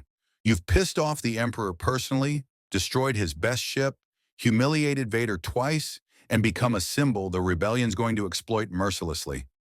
Every Imperial asset in the galaxy will be hunting you. Let them hunt, Thor replied with grim satisfaction. I've been hunted by frost giants, dark elves, and the fire demon Surtur himself. Your Empire's pursuit doesn't frighten me. In fact, I welcome it. Better they waste resources chasing me than crushing innocent systems. That's actually not a terrible strategy, Han admitted. You're a distraction, high-value target that pulls Imperial forces away from actual strategic objectives. The rebellion could use that. And while they hunt me, I'll strike at them, Thor continued, his strategic mind already working through possibilities. Hit Imperial facilities, free prisoners, disrupt supply lines. Asgard taught me warfare across 9 realms. I know how to fight enemies with superior numbers. You don't meet them head-on. You bleed them through 1,000 small cuts until they're too weak to maintain their grip. Luke's expression brightened with growing excitement. We could really hurt them. With your power, we could hit targets that were impossible before. Imperial Star Destroyers, garrison bases, even the Emperor himself eventually, Thor finished. But that comes later, when we're ready. For now we survive, we grow stronger, and we ensure your rebellion has time to build into something that can truly challenge Imperial rule. They flew through hyperspace for another day, finally emerging in a remote system where rebel sympathizers operated a hidden refueling station. Word of Thor's battle at Tython had already spread. The rebellion's intelligence network was more efficient than the Empire gave them credit for. And when the Falcon landed, they were greeted as heroes. Commander Voss met them at the landing pad, her expression cycling through relief, exasperation, and something like pride. You fought Vader, again, and survived. Again. At this point, I'm starting to think you're genuinely unkillable. Not unkillable, Thor corrected, limping down the ramp with Luke's assistance. Just extremely difficult to kill. There's a difference. The dimensional breach. Dr. Suresh received Luke's transmission about it collapsing. I'm sorry, Thor. I know getting home meant everything to you. It meant much, Thor acknowledged, but not everything. And there may be other ways. Other force nexus points, other dimensional weaknesses, or perhaps eventually the technology to artificially recreate what we achieved on Tython. I'm not giving up, but neither am I sitting idle waiting for salvation. Voss nodded slowly, understanding. Then you're officially with us? The rebellion can count on the God of Thunder? You can count on Thor of Asgard, he replied. For as long as I remain in this galaxy, I will fight alongside those who resist tyranny. You have my word, and my word is backed by 15 centuries of honor. Over the following weeks, Thor became a living legend across the rebellion. He accompanied strike teams on impossible missions, his power turning certain failures into unlikely victories. He destroyed Imperial facilities that had been considered untouchable, freed slaves from processing centers, and fought off bounty hunters who grew increasingly desperate to claim the massive reward on his head. The Empire responded with escalating fury. Palpatine issued new decrees, diverted resources, deployed inquisitors and specialized hunter teams. But Thor was always one step ahead, guided by rebel intelligence and his own warrior's instincts. He learned this galaxy's warfare, adapted Asgardian tactics to space combat and guerrilla operations, became the Empire's worst nightmare, an enemy they couldn't predict, couldn't control, couldn't kill. Luke stayed close, learning from Thor's centuries of experience while the Asgardian learned from Luke's growing connection to the Force. They became an unlikely pair, god and pilot, ancient warrior and young hero, but their friendship deepened with each battle survived, each narrow escape, each moment where they saved each other's lives. Han pretended to be annoyed by the entire situation, but he was there too, flying them into and out of danger, providing the cynical commentary that kept them grounded when legends threatened to overtake reality. The Millennium Falcon became Thor's base of operations, a mobile fortress from which he struck at the Empire and vanished before they could respond. And through it all, Thor carried the hope that someday, somehow, he would find a way back to Asgard. He studied Force lore with rebel scholars, investigated ancient technologies, searched for any mechanism that might bridge dimensions. The dimensional breach on Tython had proven it was possible. Now he just needed to recreate it under better circumstances, without Imperial interference, with enough power and preparation to succeed. But until that day came, he had purpose. He had allies worth fighting beside, enemies worth fighting against, and a cause that aligned with everything Asgard had taught him about honor, duty, and the responsibility that came with power. Months after his arrival in this galaxy, Thor stood on the Falcon's observation deck, watching hyperspace flow past, and reflected on the strange path his life had taken. He'd lost his way home, yes, but he'd found something else, a new realm to protect, new friends to fight beside, a new legend to build. Thinking deep thoughts? Luke joined him at the viewport, 2 cups of something Han called kaf in his hands. Thinking about destiny, Thor replied, accepting the offered drink. Your Jedi believe the Force guides events towards certain outcomes. My people believe we forge our own fates through choice and action. Perhaps both are true. Destiny provides the stage, but we write the script through our decisions. That's surprisingly philosophical for someone who usually just hits things with a hammer. Thor laughed, the sound carrying genuine warmth. I contain multitudes, young Skywalker. 15 centuries teaches you to think as well as fight. He gestured at the hyperspace tunnel surrounding them. What does your Force tell you about our future? About this war we're fighting? Luke was quiet for a moment, reaching out with senses Thor couldn't fully comprehend. I see conflict, darkness ahead, but also light breaking through. You're part of it, Thor. Your arrival changed something fundamental, like you're a stone thrown into a pool, and the ripples are still spreading outward. He turned to face the Asgardian. I think you were meant to be here. I think the Force, or whatever power governs your realm, sent you to us for a reason. Then I'll trust that reason will reveal itself in time, Thor replied. Until then, we fight, we survive.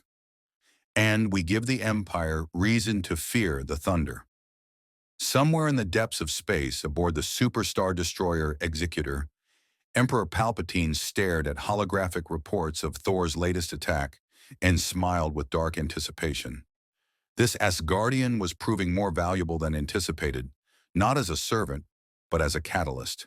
His presence was forcing the rebellion to become bolder, yes, but also drawing out force-sensitive individuals, revealing hidden resources, and ultimately creating the exact chaos Palpatine could manipulate toward his own ends. "Let him have his victories," the Emperor whispered to the empty throne room. "Let him believe he fights for freedom. In the end, all power serves the darkness. And when the time comes, I will claim this God of Thunder as I claim Vader, broken, remade, and utterly mine." But Palpatine underestimated one crucial factor. Thor Odinson was not Anakin Skywalker. He carried no darkness to exploit, no fear to weaponize, no attachment that could be twisted into chains. He was a warrior forged in realms beyond the Emperor's understanding, tempered by experiences Palpatine couldn't fathom, and backed by power that answered to no force, light or dark. The God of Thunder had come to this galaxy by accident. He remained by choice. And before his story ended, he would teach the Empire that some storms couldn't be weathered, only endured, feared, and ultimately fled from. Thor raised his cup toward the viewport, toward the stars hidden beyond hyperspace, and made a silent oath to those stars. He would find his way home, but not before ensuring this galaxy had hope, had heroes, had a chance to break free from tyranny's grip. For Asgard had taught him well, honor demanded nothing less. The months that followed became the stuff of legend. Thor of Asgard, the god of thunder, carved his name across the galaxy in lightning and defiance.